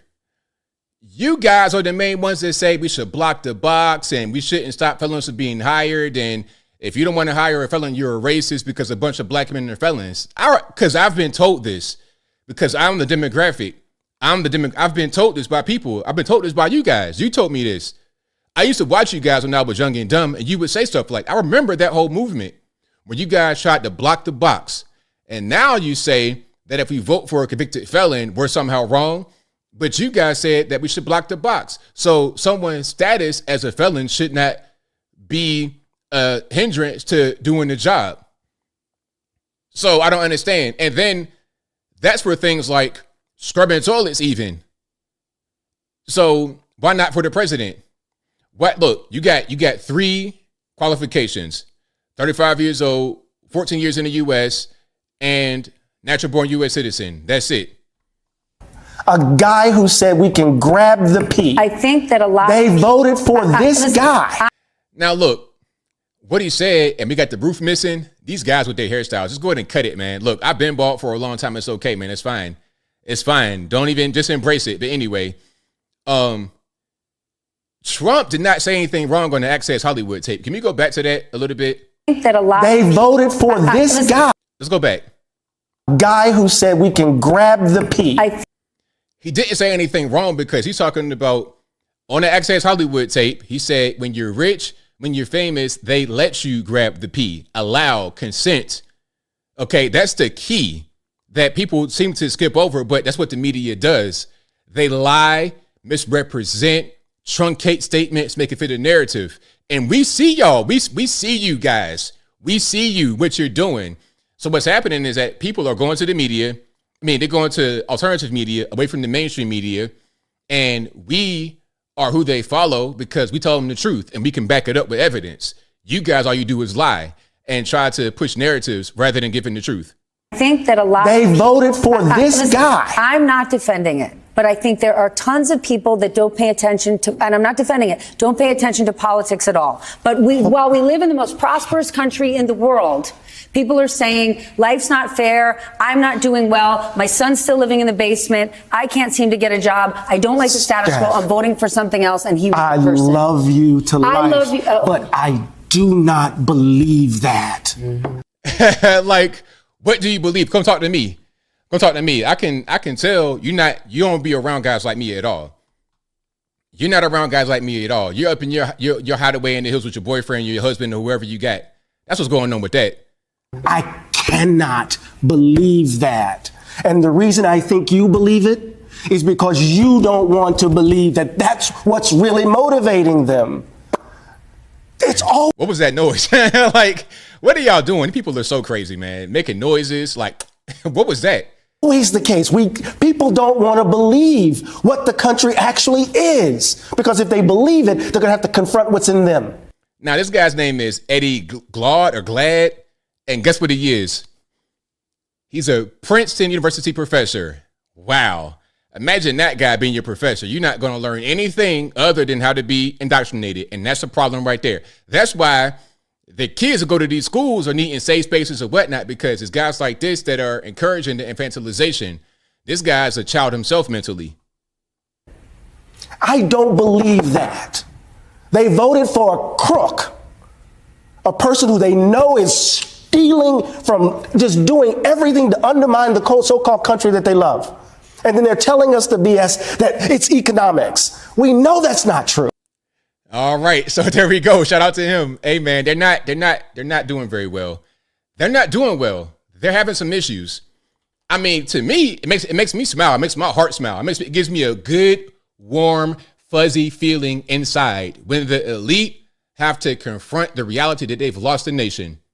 Oh, it warms my heart with joy. That's the joy, Kamala. You know what the joy is seeing y'all lose and the people that wanted to support you, seeing them go on TV and crash out like that. Oh, that is just beautiful music to my ears. All right, now we got Scaramucci getting destroyed. Let's see what happened here. I've not watched this video yet. All right, let's check it out. Coarseness to some of the rhetoric. There was some threatening suggestions to people related to being political adversaries and so on and so forth. And I hope we can put that rhetoric aside and we can move forward and think about what we're going to do as a country to unify the country and make the people in the country, particularly the lower and middle income people in the country, more prosperous. The rhetoric got heated everywhere. You got pretty heated, Anthony, at times. Look, Joe, how did I get heated? What did I say, Joe? About Trump? Yeah, what did I say? I said I repeated what he was saying. I said this is wrong. Anthony, come on, Joe. you have had an utter disdain for Trump. You'll always be welcome at the table of legacy media and have people nodding as you trash Trump. That's always going to happen. But aren't you the slightest bit embarrassed or at least humbled about how wrong you were about the feeling of most Americans, let me finish, and for enthusiastically supporting a candidate who a majority of people thought had no business being anywhere near the Oval Office? And you're a Republican, and you saw all the different policies that she was talking about are anathema to what you thought your whole life. And yet you went along with it. Do you ever eat any crow, or not even a little? I like him a lot. I like him and also Andrew Ross Sorkin to a certain extent. They're not as bad on CNBC. They're not as bad over there. They're okay sometimes. Crow wing, like a little cape on, or you just? I mean, Michael Avenatti could still be on TV trashing Trump. You'll always find a place on TV. If he wasn't in prison, he'd still be on CNN running for president with Brian Stelter. Just give me a little bit, Anthony, about how wrong you were. Oh, man, not the Brian Stelter straight. That's crazy. Hey, hilarious. So, first of all, I immediately put out a congratulatory tweet. They won, we lost. In the immortal words of Barry Diller when he lost a Paramount deal. Next, Joe, what would you like me to do? Do you want me to get on bended knee before you? No, I thought you were going to start that it's going to... That's not even what America is about, Joe. We have a violent disagreement about lots of things related to Trump's personality. You like Trump. I was up close to Trump. I got to see the ugliest of what he is. And by the way, Joe, it's not just me. There were 40 of us that worked for the president. Look, though, it don't even matter because guess what? Guess who won, though? Guess who won and guess who lost? Okay, y'all losers getting fired. Want to, it's like a jilted ex-lover. You know what I mean? Go about your business. You want to talk about the guy every day to make a living. That's how you eat. Is you talk negatively about Trump. You can make money all day long doing that. Okay, being their do-boy for the mainstream media.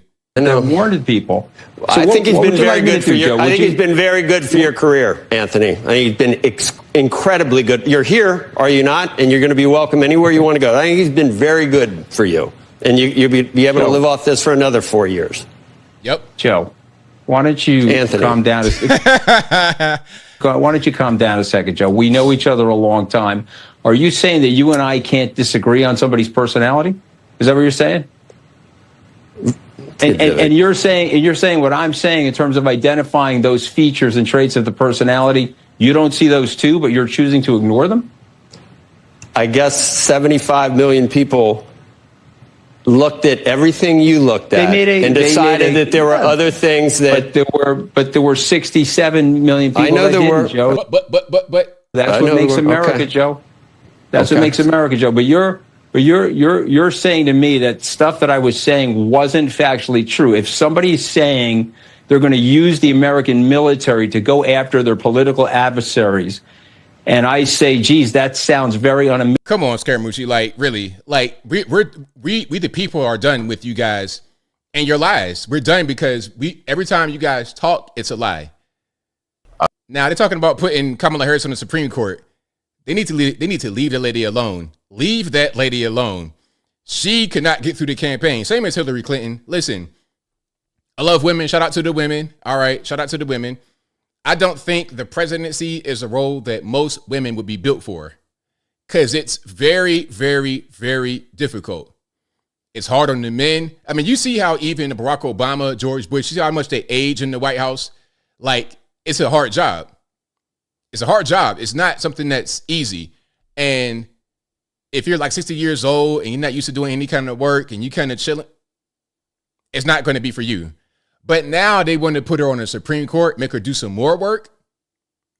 She ain't gonna do nothing but go to the court halfway drunk at like 12 noon, showing up drunk.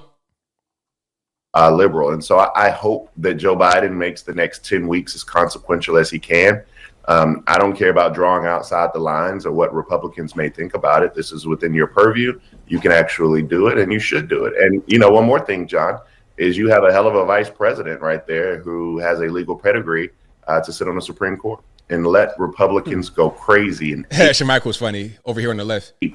I'm even mentioning that option. You're floating. Are you? He looks drunk too. I can see by his like y'all. Why y'all drink so much, man? Get off the drugs. Put the bottle down. Like, what is going on? He just had a drink right now before the look. Hold on. Crazy and ape. I'm even mentioning that option. You're floating. I don't know, man. His face is weird. Are you floating? This is 7:39 a.m. You said the same thing. I saw a Confederate hero. You see the same thing that I see. See? Hold on. Let me see if I can pull up the comment right here. There you go, right there, with the beer emoji. Yep. On the East Coast, did Bakari Sellers just float Vice President Kamala Harris as a potential Supreme Court nominee? Not only am I floating it, but I want to stir up everything. I want people's heads to explode this morning so we go into the weekend just knowing that the chaos has not ended just yet. Liberal. Yeah, he's been drinking. He probably got a container with the 3 X's on it right in front of his, you know what I mean, in front of his camera. They need to stop with the drugs, man. The drinking and the drugging. Look, we got cocaine, we got alcohol running rampant. They need to stop, man. They need to get back to reality. All right, let's keep on moving here. All right, there's more. AOC. We are about to enter a political period that will have consequences for the rest of our lives. We cannot give up.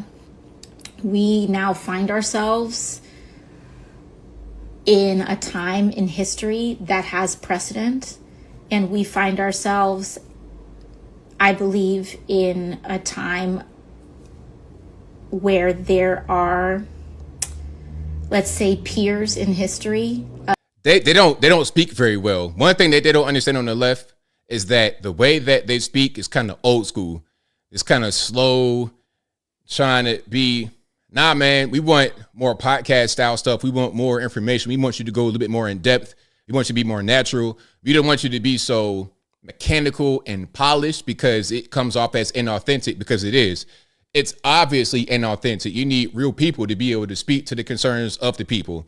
And AOC, I don't know if you've been drinking and eating, but please slow down because I'm seeing some weight gain all in this jaw. You're looking like a whole squirrel right now, okay? Take care of yourself now.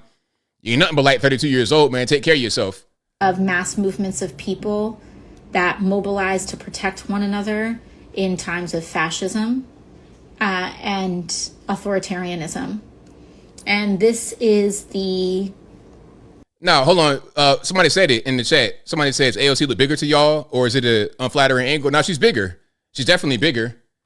Pregnant? You know that? No, she's not pregnant. That dude ain't impregnating nobody. That dude ain't impregnating the blow-up doll. Era that we are poised to enter. Donald Trump has talked about turning the military on U.S. citizens that he deems his domestic political enemies. Authoritarians and people. Wait a minute. Now, is she really pregnant? No. Wait. Hold on. It's rumors, but no, we gonna see. I'm gonna keep my eye on that. But I definitely see something going on. That he affiliates closely with and strongmen abroad. In regimes like that, it is not uncommon to jail political dissidents or legislative opponents. That's what y'all been doing the whole time. The gaslighting, it's like at a certain point, we see the gaslighting for what it is. Her face looks weird. She looks different. Either she's pregnant, eating a bunch of food, or something. I don't know. But this face don't look the same. Yeah. Her jaw, one side of her jaw looks bigger than the other. This looks bigger than that. Something's going on with this face. I don't know what it is, but I'm scared. I'm legit scared. Hey man, like, get that up out of here. Anyway, if you like what you're hearing so far, please give the video a thumbs up. Like the video, share the video, do all that. Scare the video. Like the video, share the video, do all that good stuff. That'll help me out tremendously. All right. Here we have Baltimore Mayor Brandon Scott crying about Kamala losing. But it is clear that there will be a second Trump presidency. It is really on my heart this morning to say that as a man, but more importantly as a black man, that this country does not deserve black women or black people, but specifically black women. This morning I woke up and I just gave my wife a hug because I know how heavy this is weighing on black women. And they have carried this country and saved this country too many times and continue to be the most disrespected human beings on the planet. And it, quite frankly, it disgusts me. Yo, again, this is the Baltimore mayor. Young guy, he's like 30 something. Yo, sir, you got bigger fish to fry. You got a bunch of kids in Baltimore that straight up cannot read. Can't read. You got third world level literacy going on in Baltimore right now. You over here trying to wax poetic about Kamala Harris. My man, focus on your own constituents. How about that? How about that? What you're saying right now will not help your kids in Baltimore learn how to read any faster. I'm thinking about the world that we're going to bring our daughter into in a few months. And I want the vice president to know that her and her team did everything right in the right way. No, they didn't. If they did, then why did they lose? Or maybe they did all they could. And you know what? Nah. I'm not going to say they did all they could because they didn't. They followed an old school playbook that doesn't work anymore. They should just do what Trump does, but they can't because that'll expose them. Trump addresses the issues dead on. She tries to hide. She can't answer questions. They had a terrible campaign. But the unfortunate reality is that this country is still steeped in racism, sexism, and misogyny. And you always got to read. You know me, I don't never read no scripts. I never read no scripts. If you ever see me speak anywhere, I'm going to just speak off the cuff. I think I had a script one time when I first started speaking, but I didn't even really need it because I didn't even really read it. Like, I could just talk. Guys like this, just like Kamala, got to have things prepared. You're trying to be a good orator, but all you're doing is just reading a sheet of paper. You don't really feel what you're saying. You probably didn't even write it. Now, when I had a script when I first started, I wrote it myself. But you're probably just reading a sheet of paper that you were given before you got on stage. You're an employee. You're not a leader. You're not a leader. You need employees, but you also need leaders, and he wasn't one. Now, let's go. Speaking about employees and not leaders, Charlamagne the God, a.k.a. iHeartRadio's mascot. I think that she should keep calling Donald Trump a fascist. And I think that Americans need to keep looking at the rhetoric of Donald Trump, because I don't know why we're even thinking about electing somebody who's talking about putting people in camps. I don't know why why we want to elect somebody who's talking about mass deportation. I don't know why we're having this conversation about somebody who wants to terminate the Constitution. Don't y'all find it strange that now that he's won, they're not calling him a threat to democracy? They're not calling him a fascist. I mean, damn, on Monday. They're not calling him anything. They can't. On Monday, they was just calling him that. I would think that, you know, if you really believe that, then somebody's speech would be about how America effed up and how things are about to be really bad. Leaving that man He's alone. the most powerful man in the world now. It just makes you wonder how much of it did they really believe or how much of it was just politics. Now you're getting it. Now, hey, Charlamagne, now you understand, don't you? Now you understand. They don't really believe that. It's all about politics. It's all about campaigning. They don't believe that. They want you to believe that. See, you fell for it because you're a moron. You an idiot. You a low information person. You fell for it, but we didn't fall for it. So now you see the reality. Now that he's won, all the court cases are going away. It was all just for the campaign. Like that Kamala mural I showed you earlier, it was a paid advertisement. Oh, and I got to get to how much Kamala spent on the campaign. I got to get to it. Okay. And if you like what you're hearing so far, please give the video a thumbs up. Like the video, share the video, do all that good stuff. That'll help me out tremendously. All right. Now listen. So Kamala's campaign spent 6 figures on the Call Her Daddy podcast. They paid to go on there. They paid 6 figures to go on there. Now, do you think this was $100,000, 100 grand, or was it closer to 1 million? Y'all let me know. What do you think Call Her Daddy charged her for a 15-minute interview or whatever that was, that podcast appearance? It wasn't even the full-length podcast. And that expenditure still gave them less than 1 million YouTube views. So it wasn't even a good expense. You see, they just waste money. They do things that don't make any sense. They're inefficient. They're good at taking your money at gunpoint through the IRS.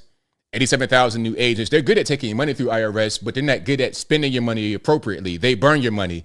They take your tax money and set it on fire right in front of your face. And then they're mad when you don't vote for them again. Hey, you know what? You took my taxpayer money and set it on fire right in front of my face.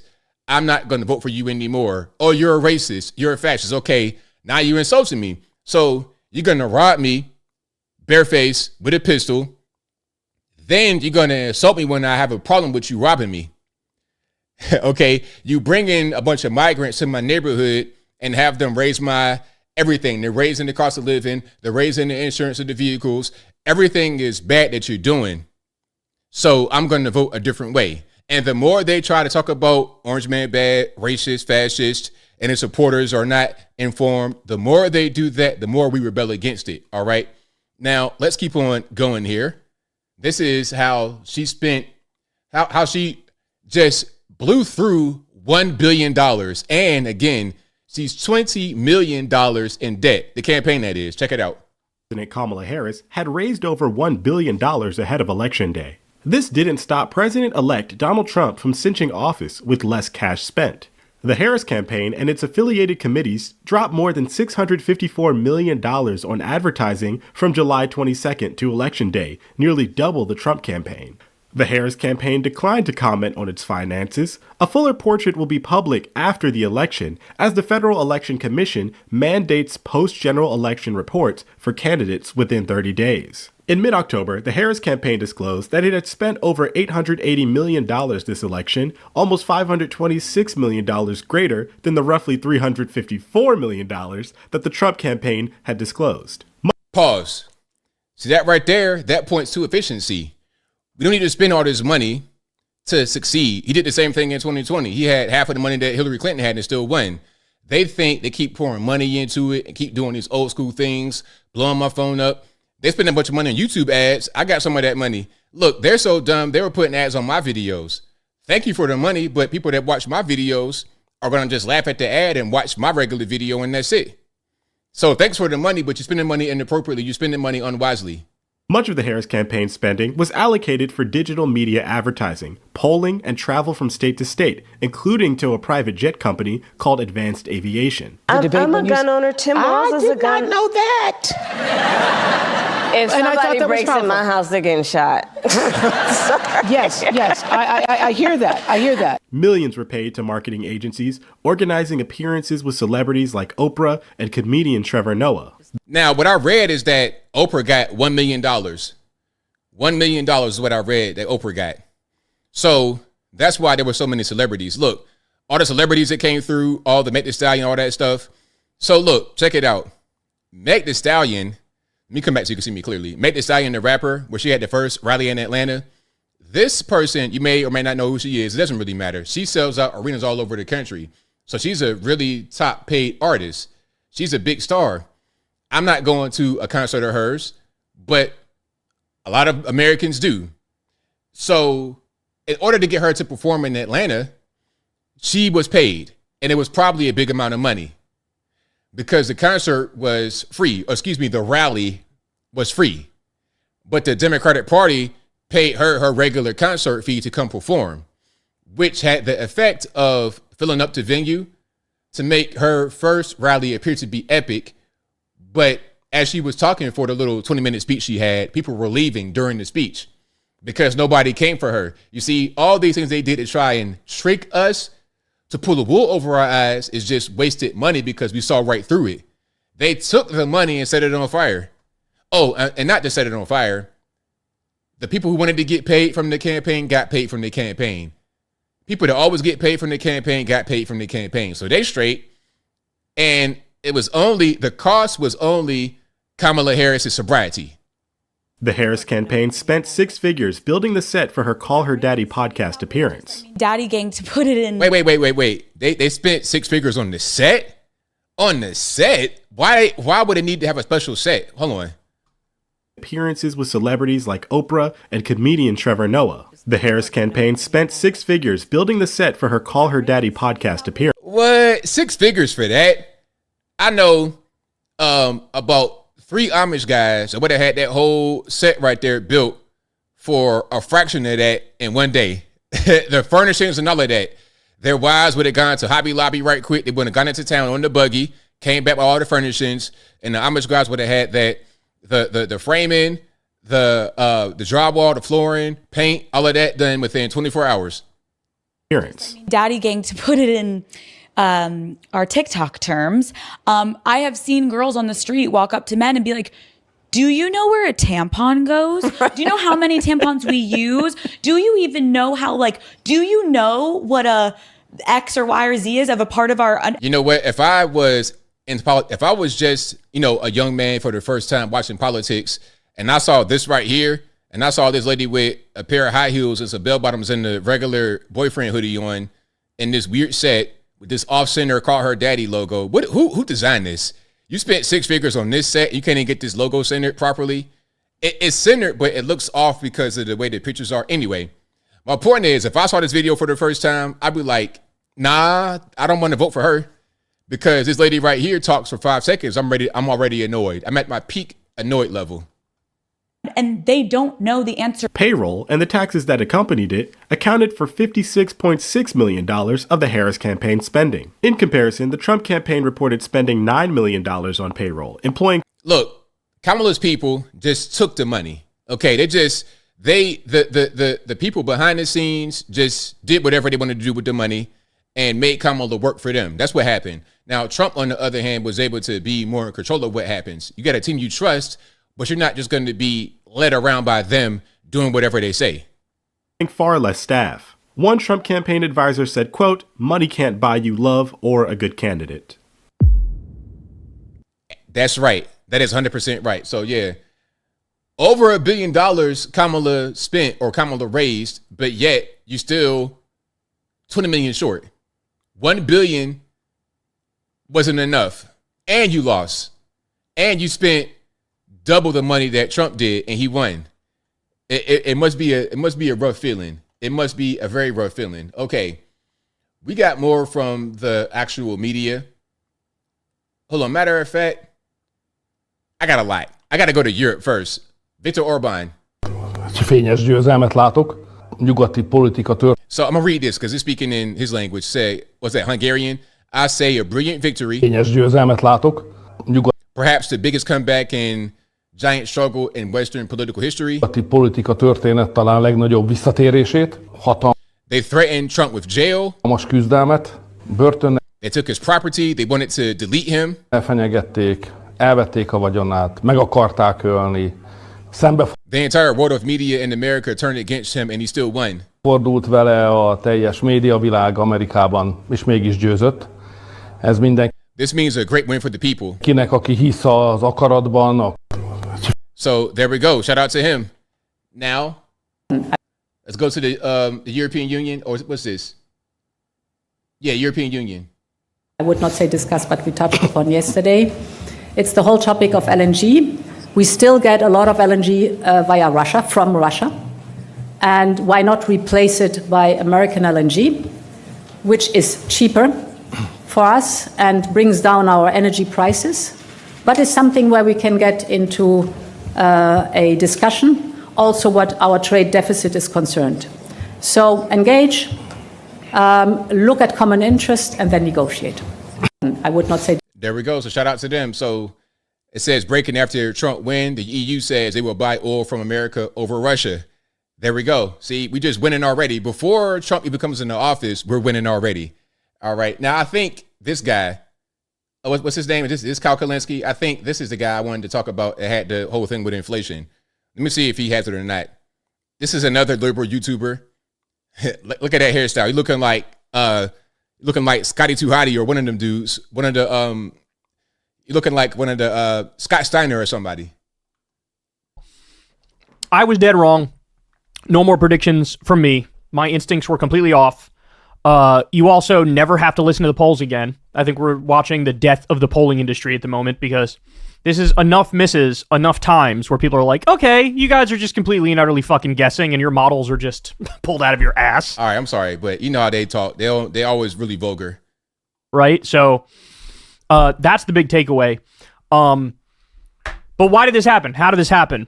Look, you're asking the wrong guy because I thought it was going to go the other way. I thought Kamala ran a much better campaign than Hillary 2016. In 2016, I could kind of see the Trump win coming. What makes you think that Kamala ran a better campaign than Hillary Clinton? It was really the same. Like, I would think that Hillary's campaign was better than Kamala's because Hillary was a better politician, although she was still bad. She was nowhere near as bad as Kamala. I certainly thought it was on the table. He was running a much better campaign, and I thought Hillary was running a horrible campaign.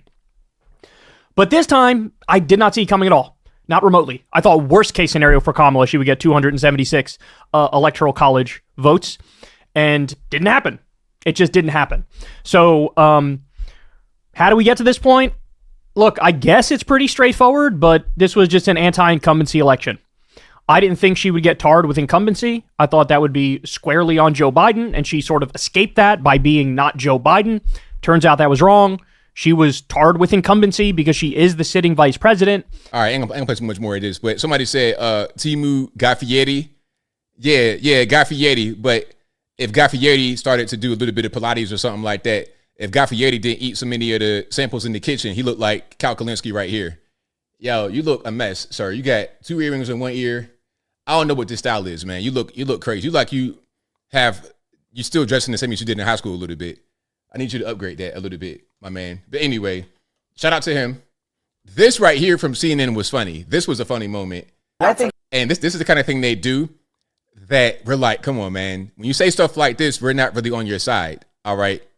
Watch this. I think there are a lot of families out there who don't believe boys should play girls' sports. They're not boys. I'm not going to listen to transphobia at this table. I am not going to listen to you call a trans girl a boy. Are you going to allow me to finish my explanation? Yo, when you hear my man right here get so offended at Shamichael calling boys and says, and the guy that's offended says, this is transphobia when you call a trans girl a boy. What do you think when you hear that? You know what I think? I think check this man's laptop because you're going to find something. You're going to find something. Hey, just have a surprise FBI pop-up. Surprise pop-up backstage. You got your Apple MacBook back there. Go ahead and open that right quick, boss. Let me see what's on it. Guys, just a slur. I'm going to interrupt. That's not how it is. Jay, they're not boys. They're not boys. They're not playing girls softball. I'm not going to sit there and listen to that. Let's reset for a second because, look, this is a really heated issue, right? And Sharmichael, I know you. I know that you understand that people have different views on this. I think out of respect for Jay, like, let's try to talk about this in a way that is respectful. What does that mean? To lie? To buy into delusion? See, look, that's why they don't want me on there because I'm not going to do it. I'm entirely too raw. I'm entirely way too raw. Please let me go on. Hey, listen, CNN. Please let me go on there. Just one time. I ain't gonna try to take over the show. I ain't gonna be too rude. I'm gonna be good. I promise. But you are gonna hear my voice, and it's gonna be bigger than everybody on stage.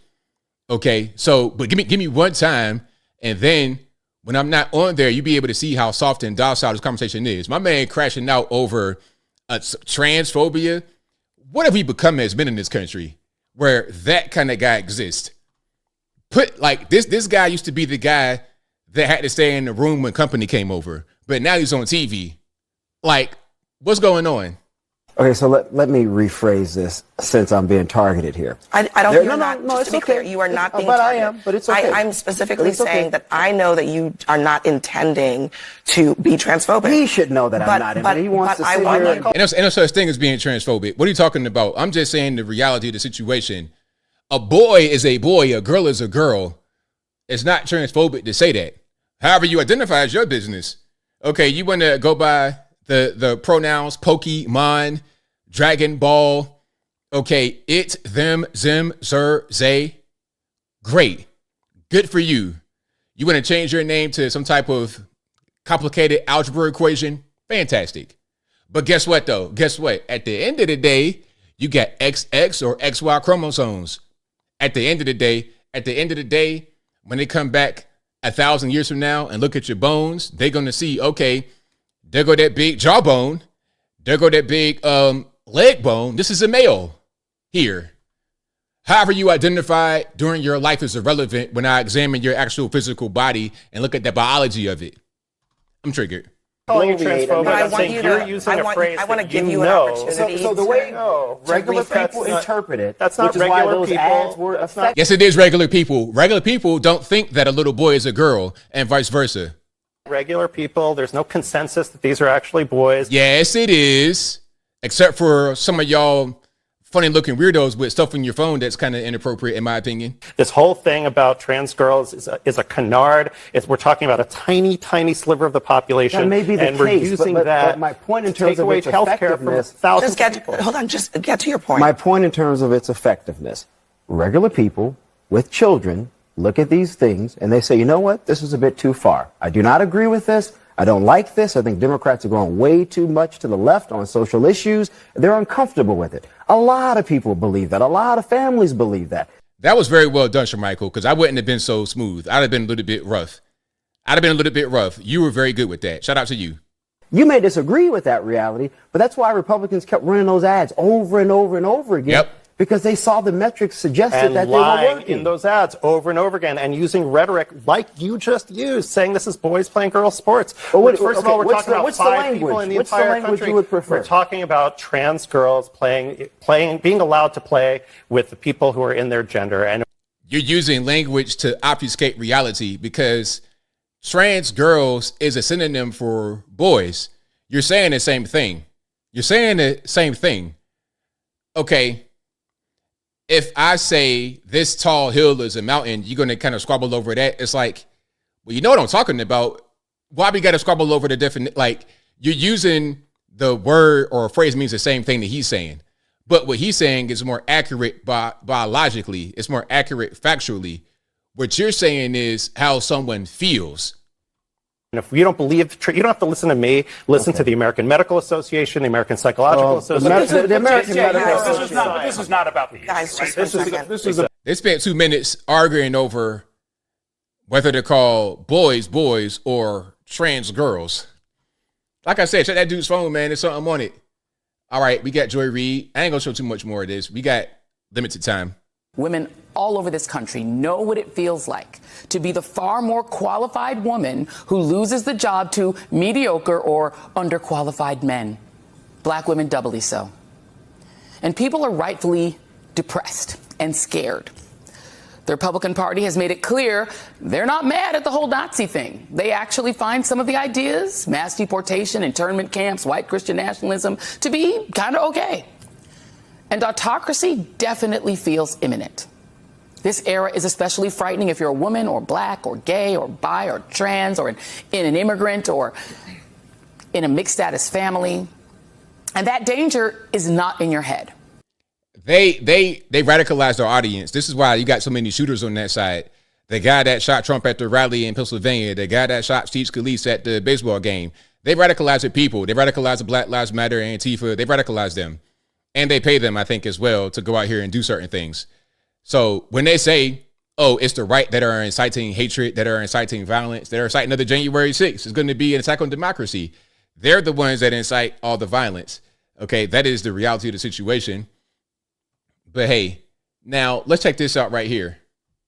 There's this sense. Oh no, I already played that one. That's the man that had the blue frame glasses on. Those glasses were crazy. All right.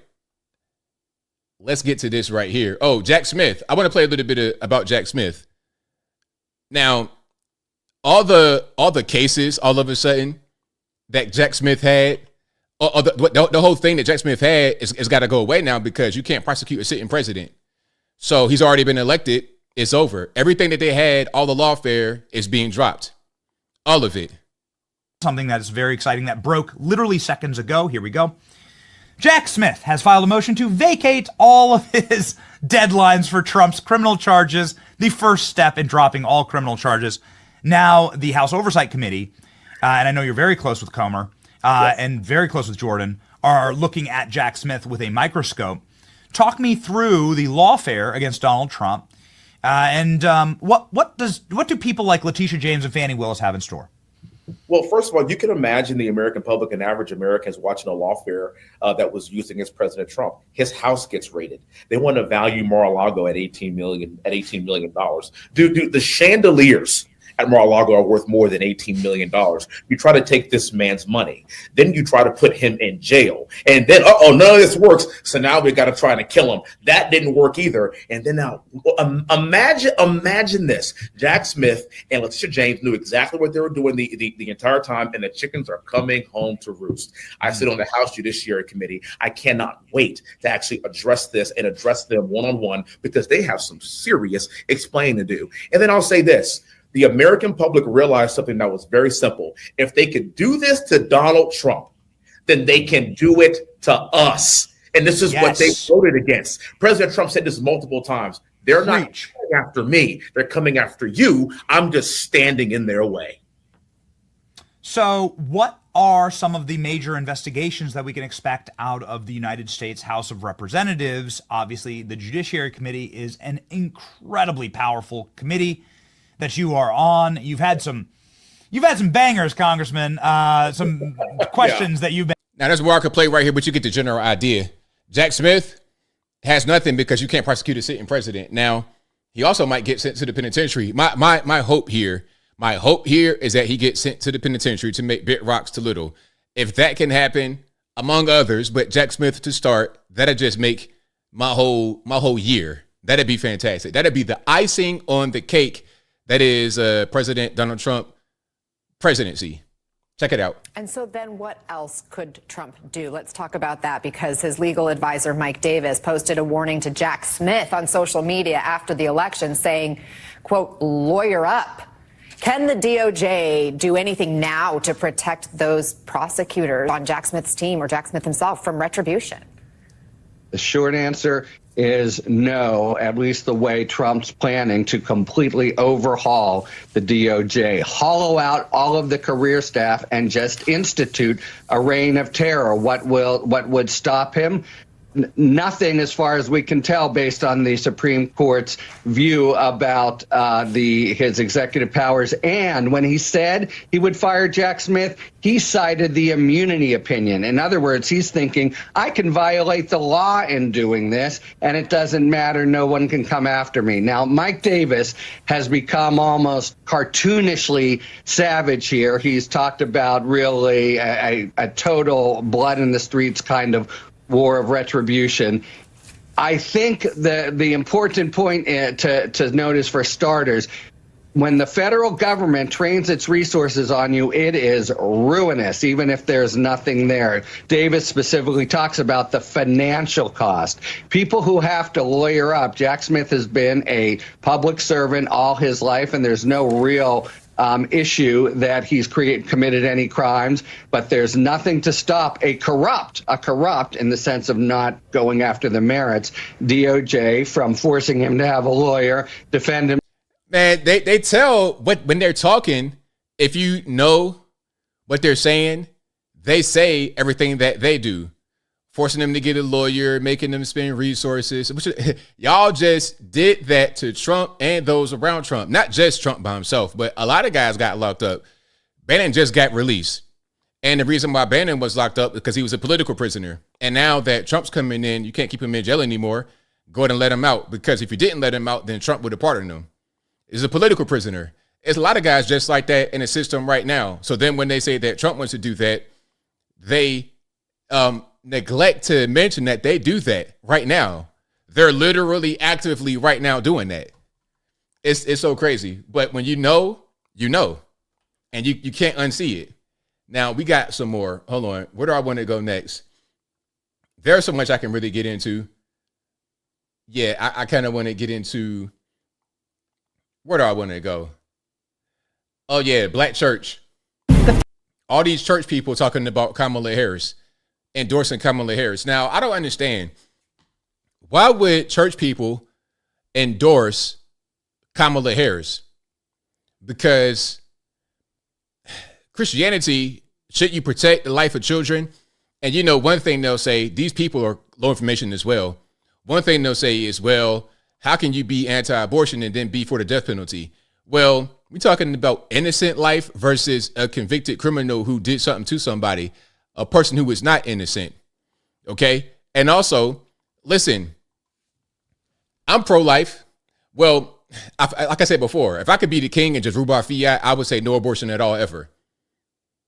If I could do that, I would, but I know I can't do it. So I'm more realistic with it.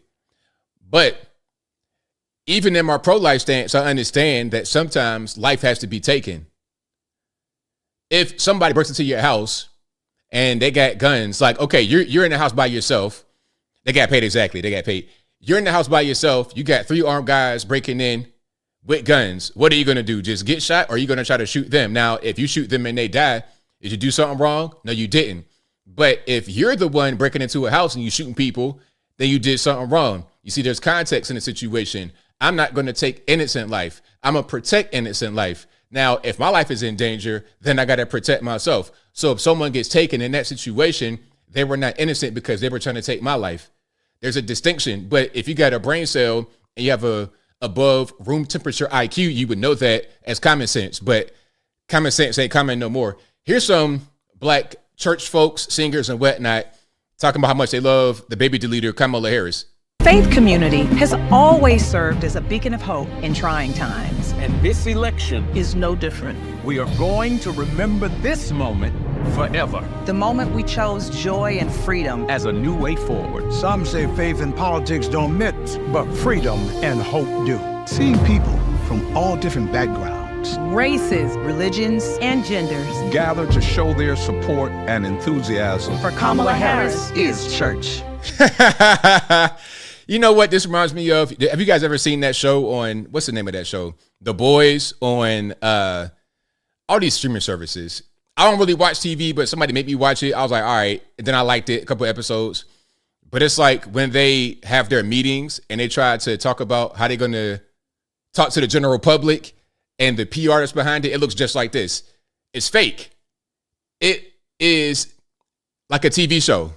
It's not real. She exudes integrity, dignity, humanity, and empathy. And she can reach across the aisle, any aisle, and get things done. That's what we need in the White House. The time is now. The time is now. This moment. Might as well do a little shuffle with that one. That was crazy. Singing, skinning and grinning. Right now. Each of us are called to our own vineyard. This is Kamala's. When our sister wins, we all win. Vote for Kamala Harris by November the 5th. I'm Kamala Harris, and I approve this message. Well, that didn't work, did it? That didn't work, now did it? All right. You think like, okay, you got a problem with men. You think the woke church ads are going to help us? Men, we're not going to the Black church, especially no more. Men have long ago left the Black church. That's been over with. The Black church nowadays is filled with the LGBT men and women. That's it. And the pimping pastor that's just saying feel good messages in order to get money from the congregation. That's what it's all about. That's what it's all about. Matter of fact, can I play something? I want to go back to the Hardly Initiated show. I want to go back to that because I want y'all to hear the kind of messages they get in the pulpit. I want y'all to hear this. All right. And again, shout out to Ryan, Tashawn. Okay, it's not that one. Let me go right here. Pardon me while I find it. Nicholson. Codified. For the 3 exceptions. The side effect.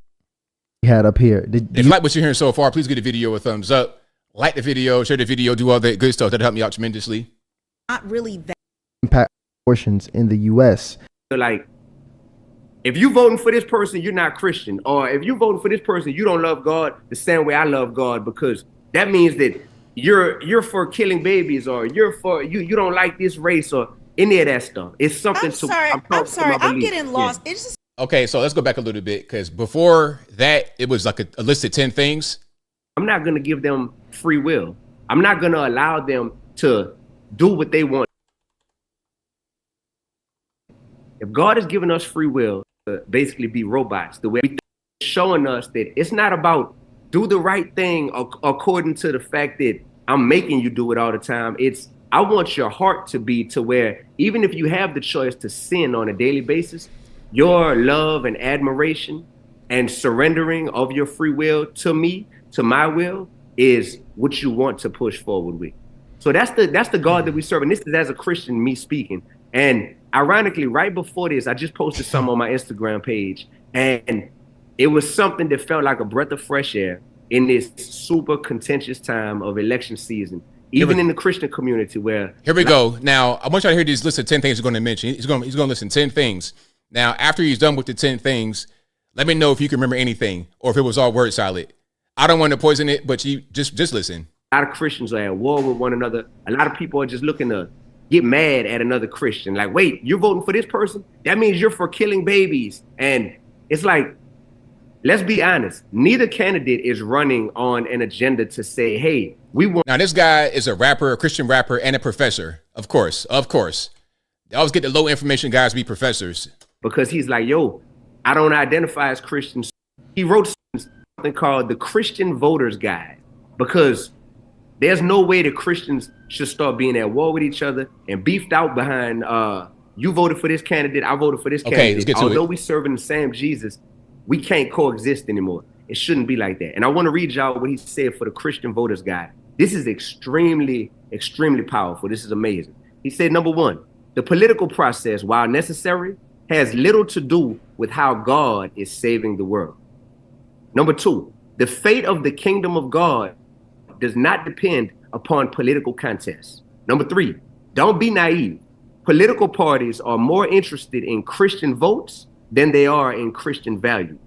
Number four, the bottom line for political parties is power. The bottom line for a Christian is love, and therein lies the rub. Number five, while in pursuit of the ring of power, you are not permitted to abandon the Sermon on the Mount. Y'all hang in there. We got a few more to go. Y'all hang in there, please. I'm almost done. Number six, if your political passion makes it hard for you to love your neighbor as yourself, you need to turn it down a notch. Number seven, your task is to bring the salt of Christian civility to an ugly and acrimonious political process. Number eight, to dismember the body of Christ over politics is a grievous sin. Number nine, exercise your liberty to vote, your conscience and conviction, while accepting that other Christians will do the same and vote differently than you. And finally, number 10, it's more important that your soul be filled with love than it is for your political team to win the game. And that right there. All right. So did y'all learn anything from that? Did that fuel your spirit? Did it make you really want to just go out there and be motivated to be a Christian for Kamala? Is that what that did? And shout out to my friend Melanie King. She did fantastic on the show as well. That's how I was feeling with the, I was like, sir, what was that? That's the Christian defense of, I don't know what that was. But I'll tell you what, I was right there the whole time. I didn't hear a word. I was completely tuned out. I was completely out of there. Okay. So that right there was nothing. Absolutely nothing. A big bundle of word salad. And the crazy part, now some people in the chat, a handful of them have said, oh, I needed that. That was fantastic. That's those who are brainwashed by the pimping pastor.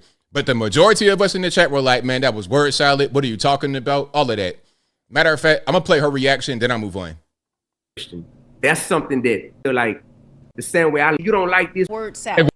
Any of that stuff. It's something I'm sorry. I'm getting lost. It just feels like word salad. Word salad, like, yeah, 100%. On about all these different things, and I can't really nail down what you're talking about. Are you a Christian, Melanie? Are you a Christian? Salad. It's just are you a Christian? Talking about all this stuff, and it really there's no concrete Melanie, point. Are you it's a like Christian? Kamala. There's no Melanie, policy. Are you a Christian? It's just feel Melanie, good language. Melanie, are you a Christian?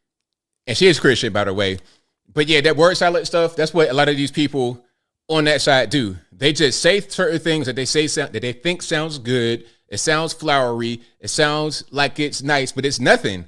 It's nothing. It's eating a salad with nothing but straight up romaine lettuce. You ain't doing it. You just drinking water. Just drink some water. What's the point eating the leaves? It was so silly. All right. So yeah, shout out to that dude. Again, that guy's a professor for real. His name is D1. He's a rapper and a professor. Guys like that are teaching your children. Listen, ask your kids, hey, do you have this guy? Show them a picture of the dude. Do you have the Temu version of J. Cole as a professor in your school? Okay, don't go to that class anymore. All right, don't go there. Don't go there anymore. Now, is there more that I want to play? I know I got limited time. Okay, I know I have limited time here. I would get into Kamala speech.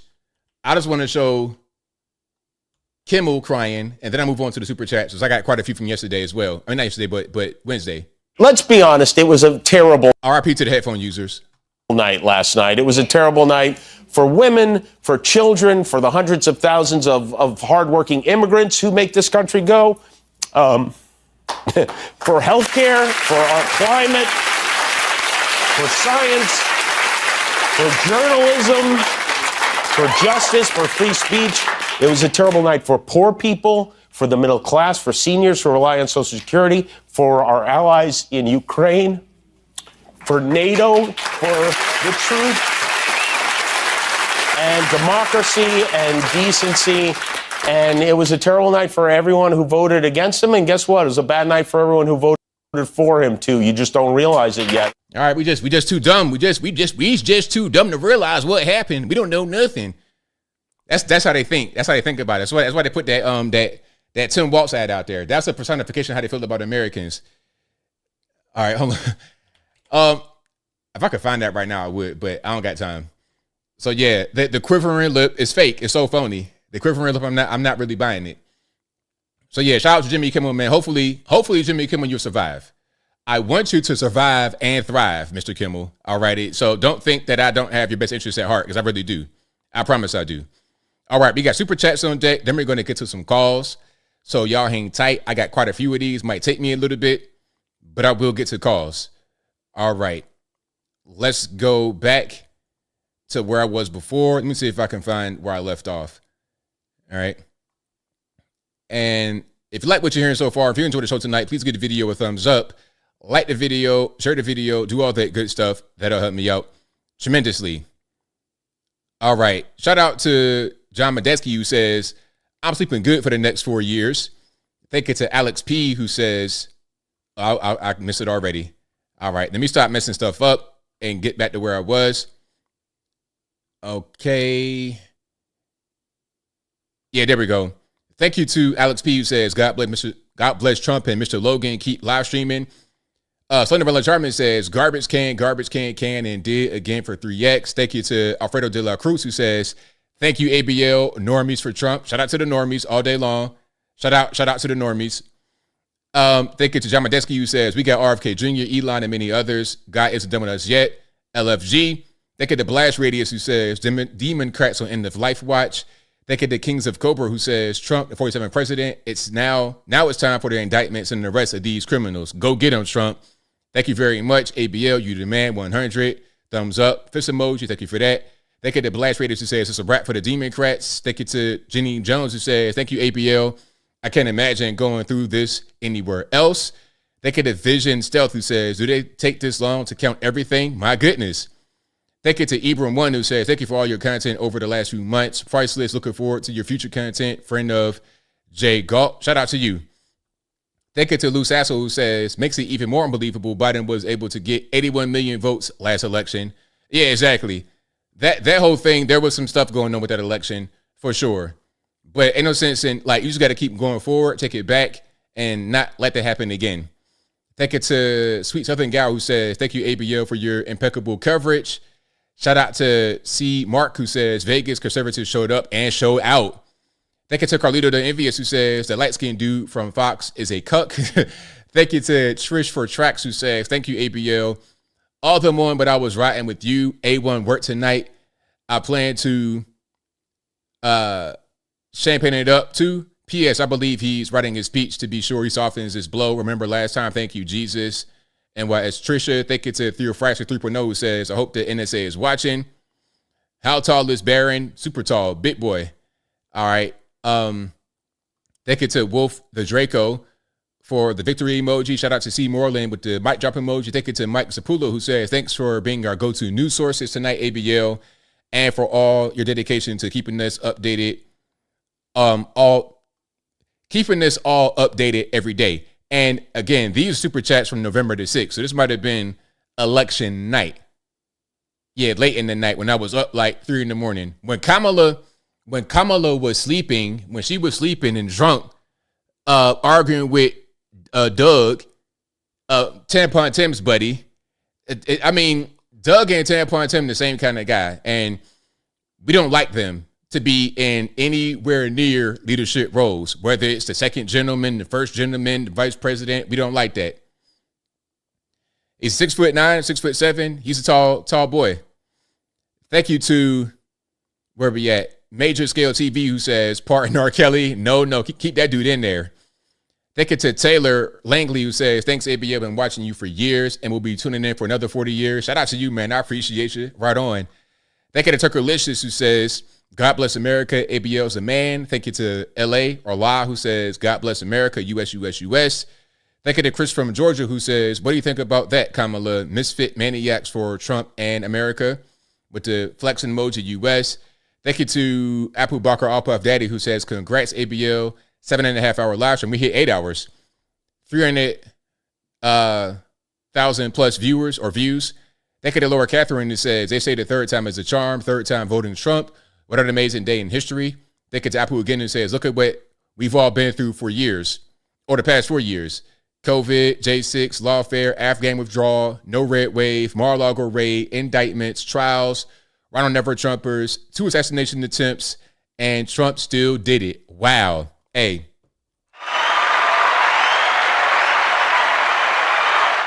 Very, very, very, very good. Very good. Thank you to Apple again who says, pardons for all pro-lifers, J6ers, meme makers, etc. Yeah, you locking up guys making memes. I mean, silly stuff. Thank you to Apple who says, I got a few from him. He says, free Tina Peters, arrest Colorado Secretary of State for password. I guess she showing the passwords to the voting machine. Thank you to Rock Revolution 2 who says, we need more crash out Logan like last night. Hey, man. Yeah, we need definitely a lot more of that. Thank you to Apple again who says, ABL, love your comeback versus MSNBC, liars and creeps. Also, ABL, in the past 4 years, when did you decide you support Trump over some of the other Republican candidates? Remember, DeSantis and Nikki was popular. DeSantis got hot for a minute. I was like, ride the wave. But really, Trump never left. The popularity was always there. So just ride with whoever is I don't care who it is. Whoever has the most popularity, whoever has best chance to win, and the best candidate, let him win. So when it became Trump, as it always was, I'm like, okay, let's rock with him. Thank you to Milos who says, still here, ABL. Congratulations to me and you, the true believers. You're a Serbian sub for the last 8 years. Hey, man, again. Shout out to all you guys internationally. I appreciate y'all. Thank you to David Patino for the Superman emoji. Thank you to, thank you to Apple who says, Tulsi Gabbard for Secretary of Defense. Thank you to Michael Critchlow who says, we've officially been unburdened by what has been. Thank you to Matthew Gino who says, not sure I'd be considered a liberal or a conservative, but I'm not a fan of both candidates. What are your thoughts on the nearly lethal effects of the fear-mongering media spewed out? Do you think it'll all come true? Well, I'm not sure what you're talking about as far as coming true, but I was speaking about the media early. They keep putting out this negative, hateful rhetoric, which often radicalizes people because we've not seen attempts on any of the liberals' lives, but we've seen 2 attempts on Trump. We've seen an attempt on Steve Scalise. Like, we actually getting shot. People are actually in serious danger. I got swatted before. Like, people are in serious danger on our side.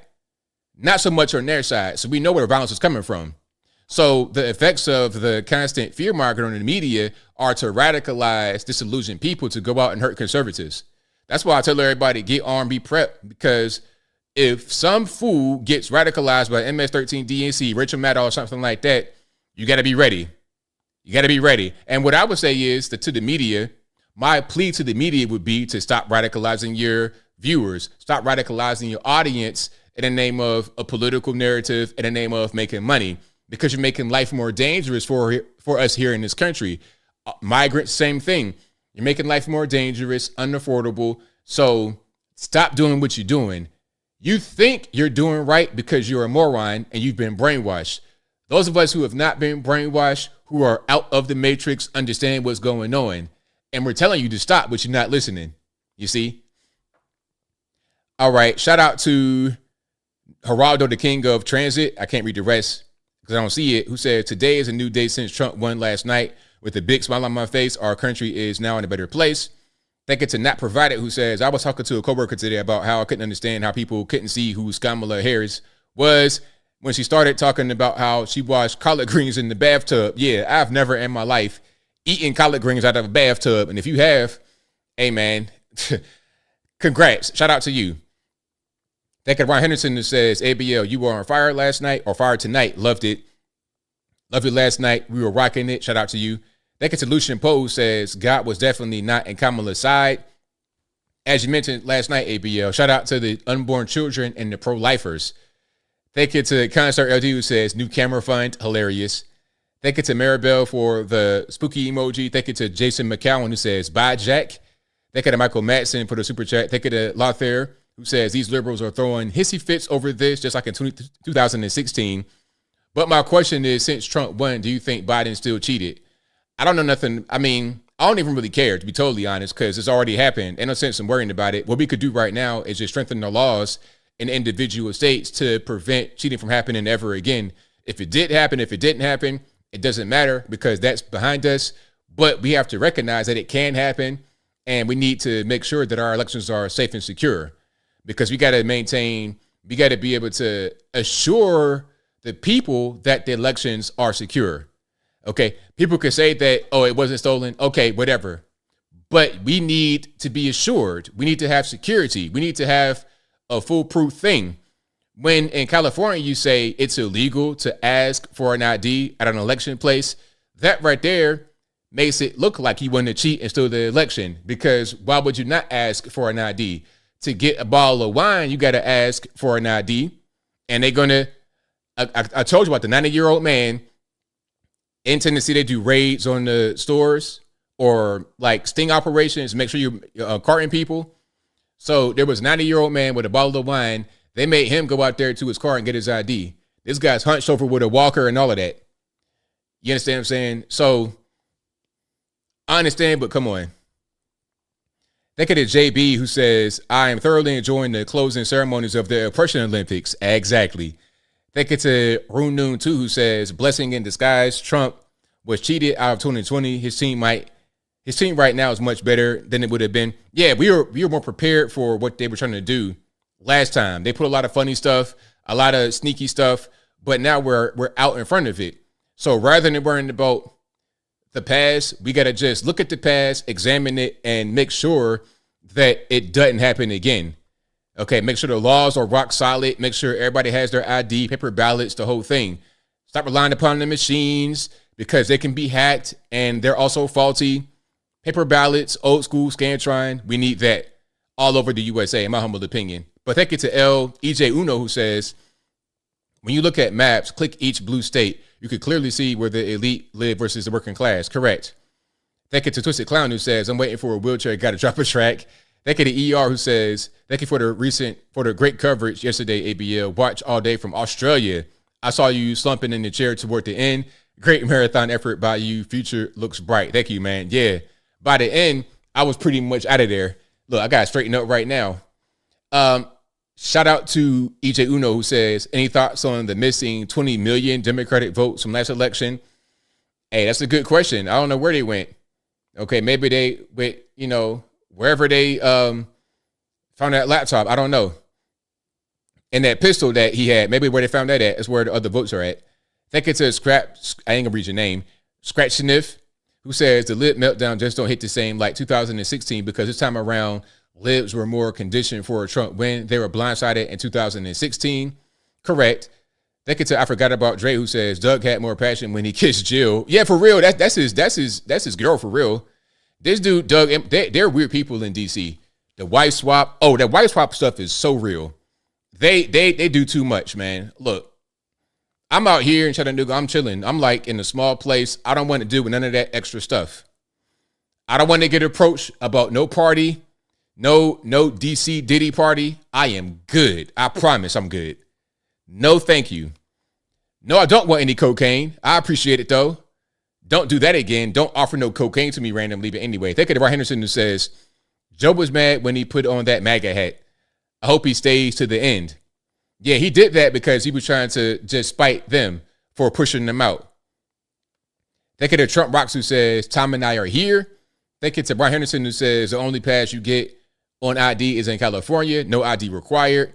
Think it's poolside data for the big ballin'. 100 beans. And the super chat says $100. Shout out to you. Thank you to Caius Parchements who says 609 drunk Tennessee drivers were charged with a DUI. Thank you to David T. Gould who says outstanding coverage last night. Thank you, Anthony. Shout out to you. Thank you to Lord Spike Protein who says an emoji I can't see, like a transformer. Shout out to you. Thank you to Roger Nazarin. I know it's her name, but I'm sorry. For the #1 fan emoji, thank you to Man on the Face who says, what a great day for America. Some didn't know it, but this is a good thing for all. And I'm reading crazy.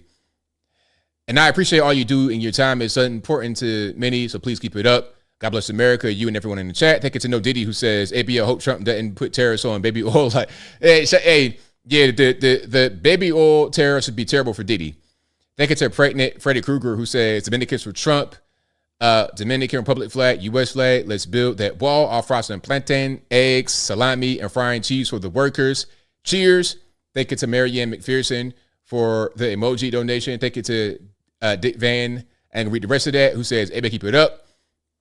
Thank you to Caius Parchment Turnius, who says, so ChatGPT thinks it's going to turn into Duke Nukem and deal with these escaped mutant chimps in South Carolina. Also, Newsom has turned into a dictator. Now, did y'all see the monkeys that escaped in South Carolina? They said 40 monkeys just got loose. Now, listen, can we just be a little bit real here? Do y'all think they just escaped? It just happened to get out? It's like, all right, you got them in the facility. They're locked up. Oops, 40 monkeys just happened to get out. What's going on? Are we talking about Planet of the Apes or something like this where they got a Caesar? He's unlocking cages and letting everybody out in the wild. And then they said, you know what? The monkeys are not your pets. Don't go up to them because they are aggressive. All right. I don't want to see nobody get mauled by no monkey and then some kind of outbreak hit. You know what, though? I don't care about monkeypox, the monkey virus, the monkey COVID. I couldn't care less. I'm not going to do any kind of locking down. Make me lock down. Make me lock down. How about that? My neighbors, it ain't going to happen. So it don't matter. Yeah, simian flu. Oh, you don't know what happened, Adam? Okay. What happened was there's a facility in South Carolina that had test monkeys, and 40 of them are they're just out in the wild. They're out in the woods, running around. And I'm not sure how they're going to catch them, but they're going to put peanut butter in the cage. It's going to latch when they come in because they're athletic. They fast. It's like seeing the flying rat all in the trees. I don't know how they did that in South Carolina. Yeah, hold on. Y'all didn't see that? I got to do a video on it. I might have got to do a video on Sunday about that. Hold on. Yeah, that was a thing. All right, monkeys escape. Police in South Carolina's Low Country are asking people to keep their doors and windows locked. Workers are laying traps to catch dozens of monkeys that escaped from a research facility last night. CBS News spoke with the company's CEO. Dave Malkoff reports. The 43 rhesus macaques made a break for it on Wednesday, escaping from the Alpha Genesis Primate Research Center in Yemassee, South Carolina. The caretaker was doing her normal routine. She failed to secure the doors, and the monkeys basically just bolted through the opening. They're very social monkeys, and they travel in groups. So when the first couple they're really just out there. So is it an island or what? Go out the door, the others tend to just follow right along. So the reason why they got out was literally monkey see, monkey do. Absolutely. President and CEO Greg Westergaard says the monkeys, which are used for vaccine development, are hanging out in the woods near the facility. That is not an island. That is on the mainland. A bystander says he saw the escape, although the video he recorded could not be verified by CBS News. See, you know what? When you see Bigfoot in the woods, maybe it's an escaped monkey. Got a little bit too big for his britches and went out the facility. Okay, because this right here, this looks like Bigfoot footage. Out in the woods near the facility. A bystander says he saw the escape, although...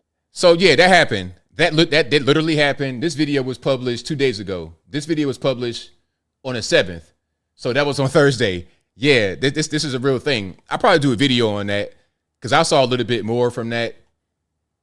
But yeah, they're warning residents, don't go outside, lock your doors. Lock my doors? What they gonna do? Open my door like they could just open like a regular human and just walk in my house and start eating food and stuff? Anyway, let's continue here with Super Chats, and then I'm gonna get to the calls. Thank you to Laura Catherine for the thumbs up emoji. Thank you to Hail Mary, who says, I think Joy Reid should be fired for racist rants. Thank you to Michael Guest, who says it should have been a landslide victory for Trump. Thank you to O. Archie, who says Mexico become part of the U.S. will solve immigration. I think not, because you're going to inherit their violence they got down there. You don't want that. You don't want that third level. You don't want that third world level of violence. We're not ready for that. We are not ready for that here in the States. You think Bloods, Crips, all of that, they're like little kids playing around with guns compared to the south of the border gangs. And that's so real. That is so real. Shout out to Michael Guest, who says, although I don't like Harris, she did tell them the illegal migrants don't come here. They did not listen. Get riddance. Yeah, talking about don't come to the border, but I'm going to leave it wide open. Hey, don't break into my car, but I'm going to leave the car open on with the keys on, and I'm going to give you the key fob, but don't steal it. Yeah, don't steal my car that I'm giving you with the keys and everything. I know you're a criminal and you steal cars for a living, but don't take that one. Thank you to Ryan Walker, who says, a special thank you for all the hard work you do. Me and my wife watch you every day. We enjoyed seeing Trump win on Tuesday night during your all-nighter stream. God bless you and MAGA, U.S. flag. Thank you for that. I really, really appreciate you. Thank you. Thank you.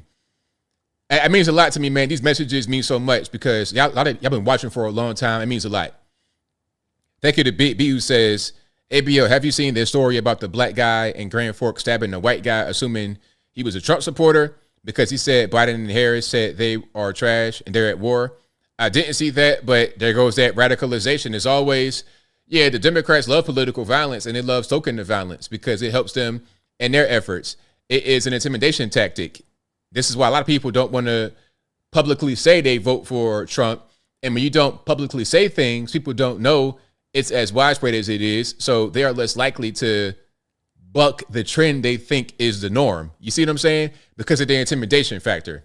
It's all a way to keep you voting one way.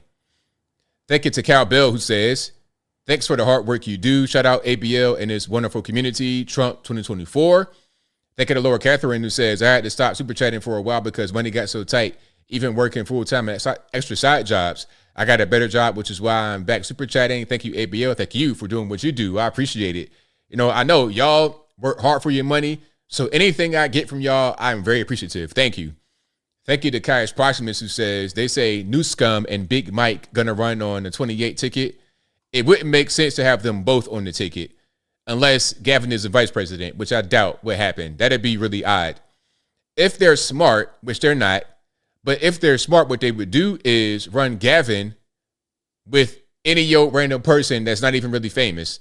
Just, it could be anybody that has half a brain. You could be a female. I'm not sure who they really have over there that could be a suitable vice president.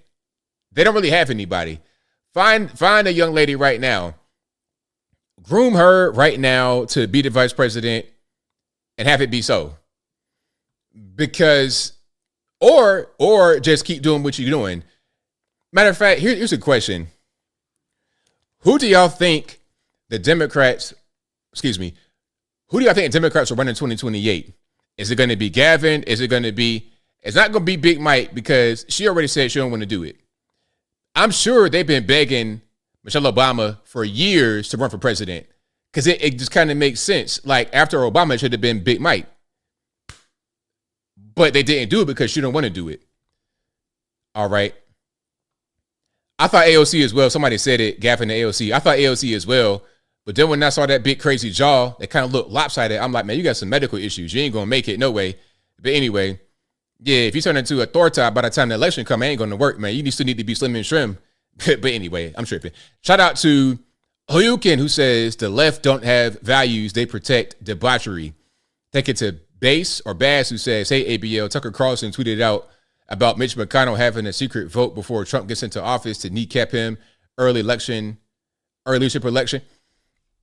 Mitch McConnell might not make it. He about to be in the same place that Joe Biden is, in the upper room, because he didn't already froze on TV. It's a wrap. Thank you, Michael Guest, who says DEI didn't earn it. Thank you to Twisted Clown, who says ABL used a Brave browser for them ads. Thank you. Thank you to Naganas, who says, please say something positive for Peanut the squirrel. RIP to my big homie Peanut. Peanut, you are missed.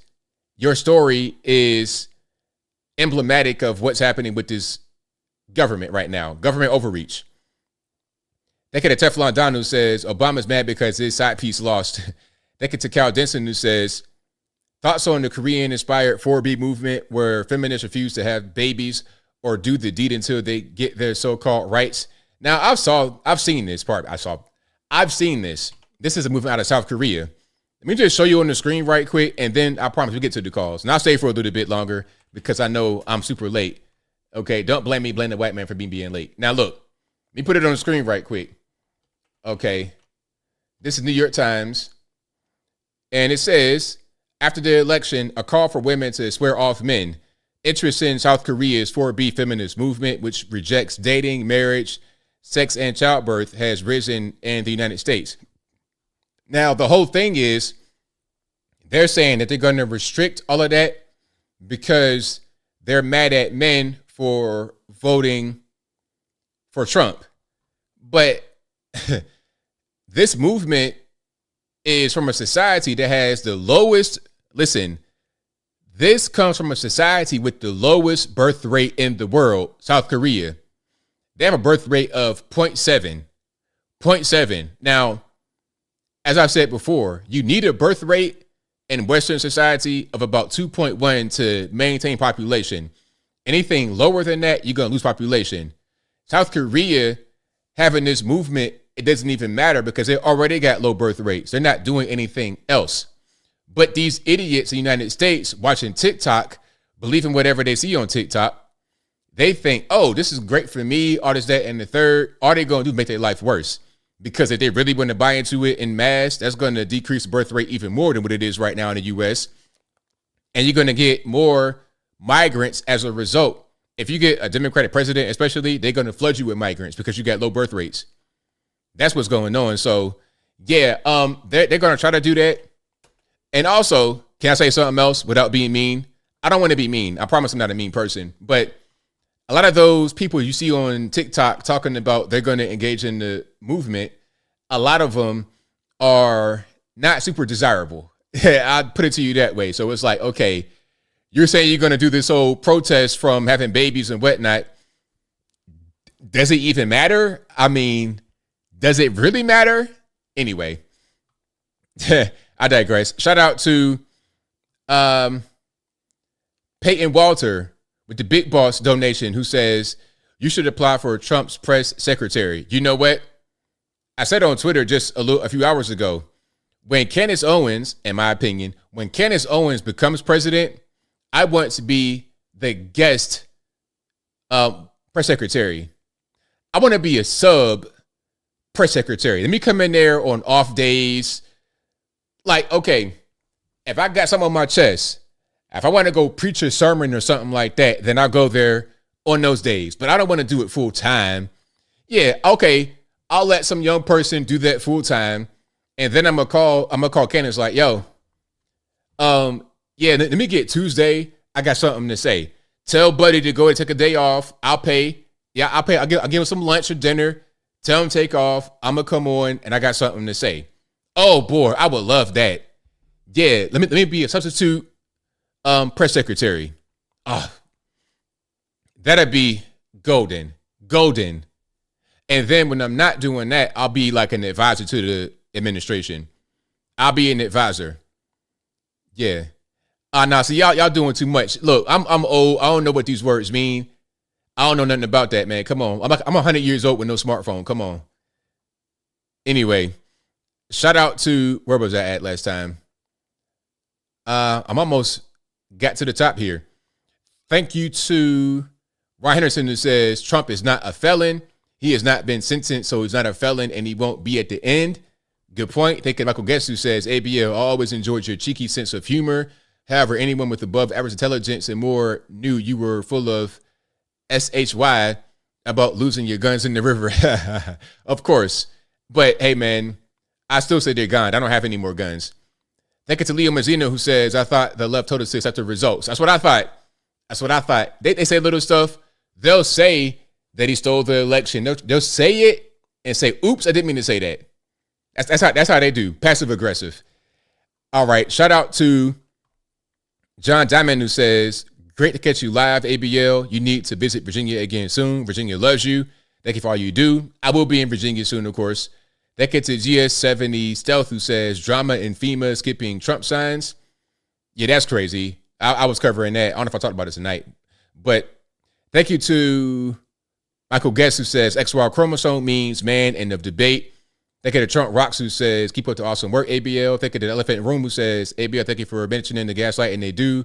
Reality is literally the opposite of what they say. Flip the cross equals flip the truth.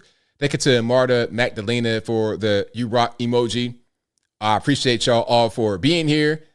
That's all of them for now. And shout out to Denisha for being a member for 14 months. I got more I'm going to read, but I'll read them at the end. It's already super late. It's almost 11 o'clock already.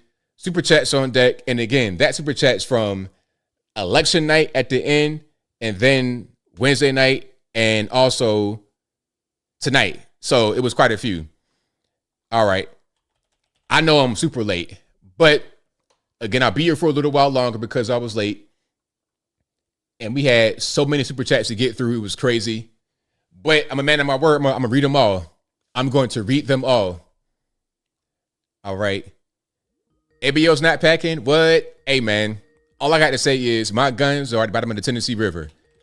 Okay. So I don't have nothing. I don't know nothing about nothing. You know, I got all my prepping equipment down there too. All right, there we go. That should work. And we're in business. All right, let's go to 409. You're the line. Who am I speaking to? Hey, what's going on, brother? This is Colin from Texas. All right, how you doing, man? It's all good, man. What's going on? Hey, man. So I just want to say a couple of things. I don't know what that Kolinsky dude was talking about. Kamala and Hillary ran the exact same campaign. You're right on that. To include picking a goofy white dude that no one ever heard of named Tim as their VP. I thought that was interesting. And also, when she lost the election, she didn't come out and speak to her audience. You know, she had a surrogate come out and say it's too early to call, go home, no one cares. So he was tripping on that, man. But I also wanted to say everyone's kind of putting their hat in for who they think should be in Trump's cabinet for this position and that position. Yeah, I got like 60 followers on X. Ain't nobody listening to me. Maybe you can help. Maybe your listeners, if they agree. I think Dan Bongino would be a fantastic director of the United States Secret Service, former NYPD officer, former Secret Service employee, fully devoted to MAGA since day one. The guy's a rock star. I think he would go in there and absolutely clean house. I believe you're right. That'd be definitely a good pick. And we know that they need some help because obviously the whole Trump thing, the shooter, that shouldn't have happened. Heads got to roll as a result of that. So I think to pick him would be great. Yeah, absolutely, man. And the third thing I wanted to pitch, I just kind of wanted your opinion on this. I know when conservatives hear more government, they tend to cover their ears and scream, like when liberals hear transphobia, like, boys are boys. But I think this country desperately needs a department of mental health and addiction. I know people might say that's a waste of tax dollars, but I think the cost of dealing with so many people in this country who are struggling from these things far outweigh how much we would pay in tax money to get these people the help and treatment that they need. I mean, you're talking crime, you're talking drug smuggling, you're talking, prostitute. I mean, just the list goes on and on of people who,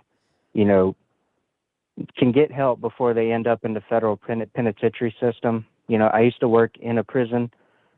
Half the people there, they're not they're on drugs. They're on drugs. They're addicts. Yeah, they need help, man, and we just end up sending these people to the pen, where they get, institutionalized and become career criminals. When I think the tax money to get them the treatment they need would be a far better investment for the future of this country. Just want kind of your opinion on maybe that being a potential administration installed in the government. Well, I mean, that's definitely a good idea. And one thing you could do also to reduce all the drug stuff is to close the border up, because the fentanyl is just pouring over and it's so cheap. It's so easily available. It has to stop. And if we don't stop that, we could throw more money at the situation and try and fix it there, but it's not going to make the bigger dent that needs to happen, which is just close the border up and stop the supply of drugs from coming in the first place. Yeah, for sure. I mean, that's definitely part of it, man. But I think, that's the supplier issue. And I think the demand issue is something that we need to address as well. I feel like that installing something like that would effectively help kill that supply industry, because at that point, who are you selling it to? You know what I mean? Everybody's getting the help they need. So I think that would help out this country tremendously. And I hope mental health is something that Donald Trump is looking into bettering in this nation, because we desperately need it. And hey, I appreciate you taking the time, man. That's all I had to say, brother. Thanks for the call, man. Definitely appreciate you. Yeah, y'all have a good night. All right, shout out to the caller. Great call. And the phone lines are blowing up. Y'all please hang tight. Anonymous caller, who am I speaking to? Just call me the guy who calls in. That's me. All right, you off to a rough start now. The guy who just calls in. What's going on? I love your show. I'm kind of frozen because I can't believe I got on, because I always try and I never get on, man. I'll start anywhere. I love your show. Thank God Donald Trump won. I was at the beach this summer, and big up to Rebel News. Rebel News every time. I love Rebel News. Check it out, Anthony Brian Logan. And there was a bunch of Indian guys there, and they were going, "This is India. This is India." And they were all screaming, "This is India." And I'm thinking, I don't know how to put this because I'm kind of frozen, but they're telling us that our city is India. And then sometimes when you sit on the bus, I had the girl last week tell me I have to get up and give her my seat, and because I don't know what her reason was. She doesn't want. She kind of mumbled it, and I didn't know what she was saying. And I'm thinking, Rebel News covers how a lot of these guys come here on a one-way trip, acting like they're here to learn English, but then they don't want to go back.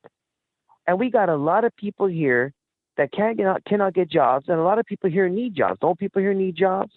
The answer is yes. So why have people out there come here, have us pay for their security guard uniform, training, welfare, farewell, their daycare for all their children? Well, we can't even afford to make babies. We're not trying to create poverty because we're responsible North Americans. And if charity starts at home, and blessed are the peacemaker, that's why I love Donald Trump, then we need to start charity at home. We're broken. We need to heal. We need to stop having our money wasted like Kamala Harris is good at wasting. Just like other people, from Trudeau to Macron of France to, I think it was that German president, I didn't remember her name. So I'm not doing a good job, but these are some concerns that I don't think people realize, like, we don't need any more people coming here. We got enough trouble of our own, and we need to heal. Right on, man. Well, thank you for your call. Definitely appreciate you. Yeah, I love your show, Anthony. Like, yeah, sorry I didn't do a better job, but That's all good, man. Thank you for your call. Hear you, and all right.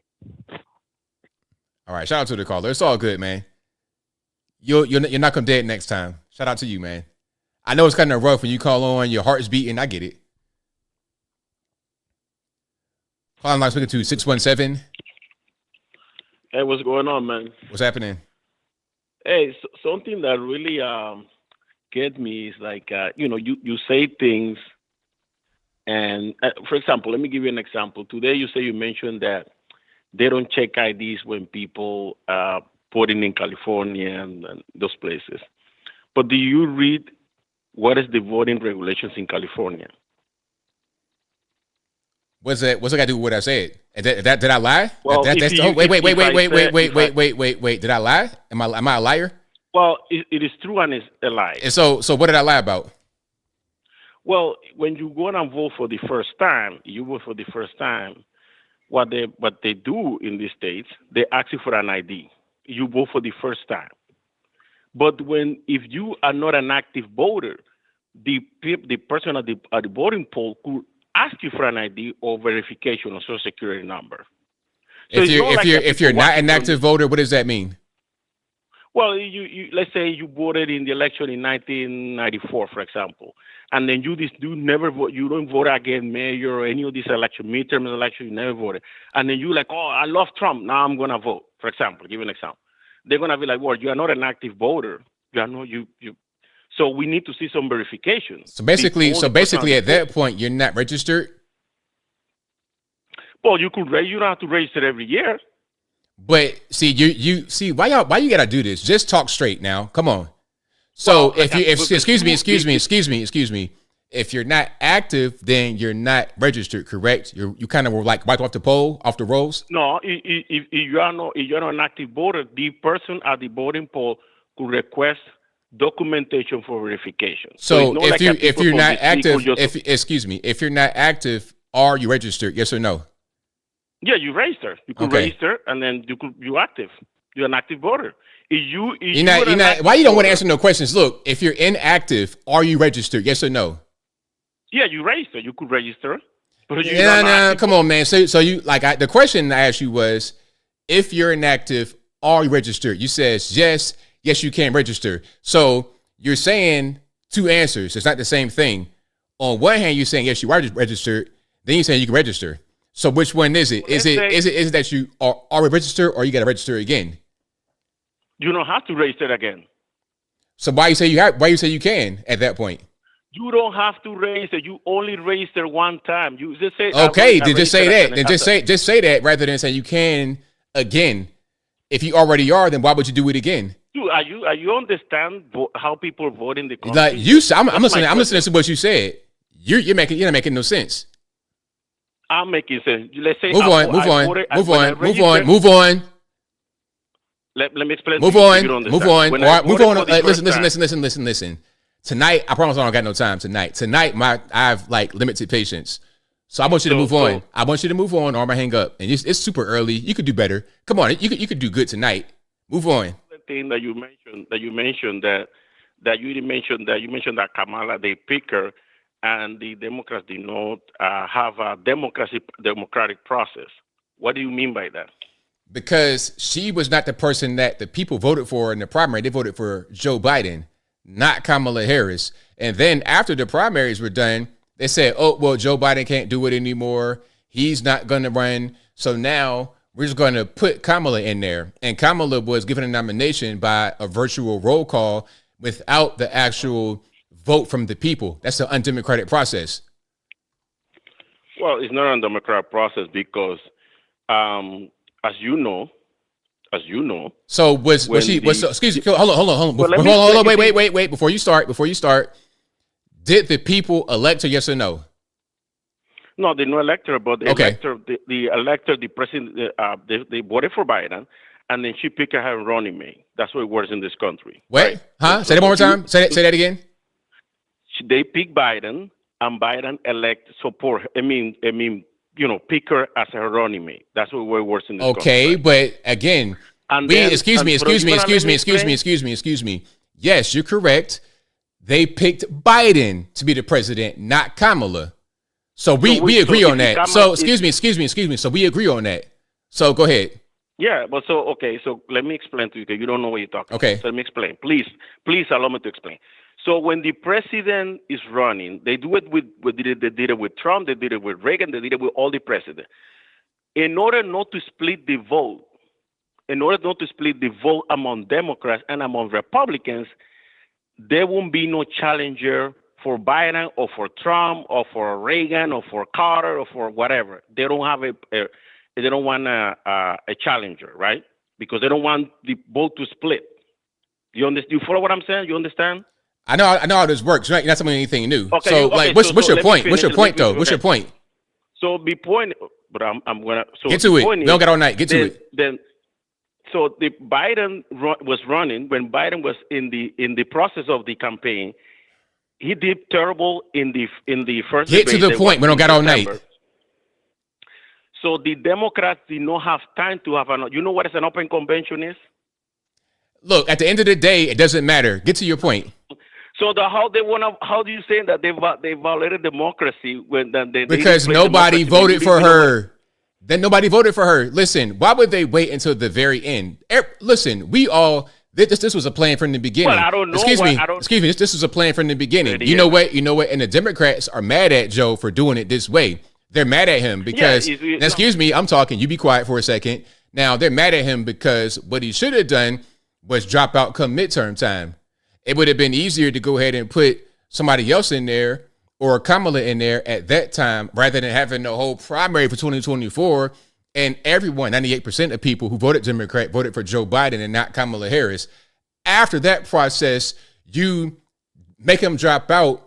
So there's like no other choice in the minds of many than to put Kamala in his place, although she was not voted for by the people. If it was a true democratic process, it would have been an open primary, or you would have had Kamala already in there, and then she would run as the incumbent. But that's not what happened. And that's why it was not a democratic process.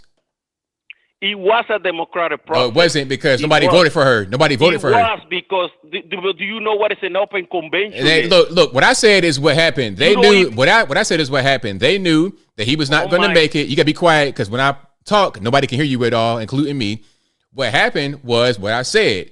They knew he was in decline. They knew he wasn't going to make it. They waited to the very last minute on purpose so there couldn't be an open convention. There couldn't be a primary election. There couldn't be any of that. They told the people, hey, Biden's not going anywhere. He would go on TV. I'm not going anywhere. I'm strong. I'm good as ever I've been before.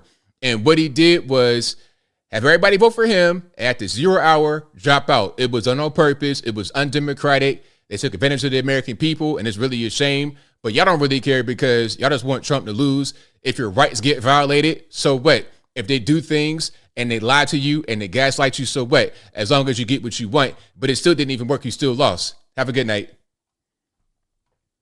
All right. He was on for a long time. But shout out to Ivan. All right. Now, let's go some more here. 810, you're on the line. Who am I speaking to? Hello, this is Colleen, Anthony. All righty, what's going on? I just wanted to say quickly, we're talking about Kamala being like probably 20 plus million over budget. What I found really crazy, and it just came out with Melanie, the girl you were on one of her videos, that what Kamala did, they had them build a custom studio in Washington, D.C. for that Call Me Daddy. So she didn't have to fly to California, and flew the girl in, and they spent $100,000 on that set. Just on that set, so she could do that silly interview that was, a half hour. It was absolutely ridiculous, right?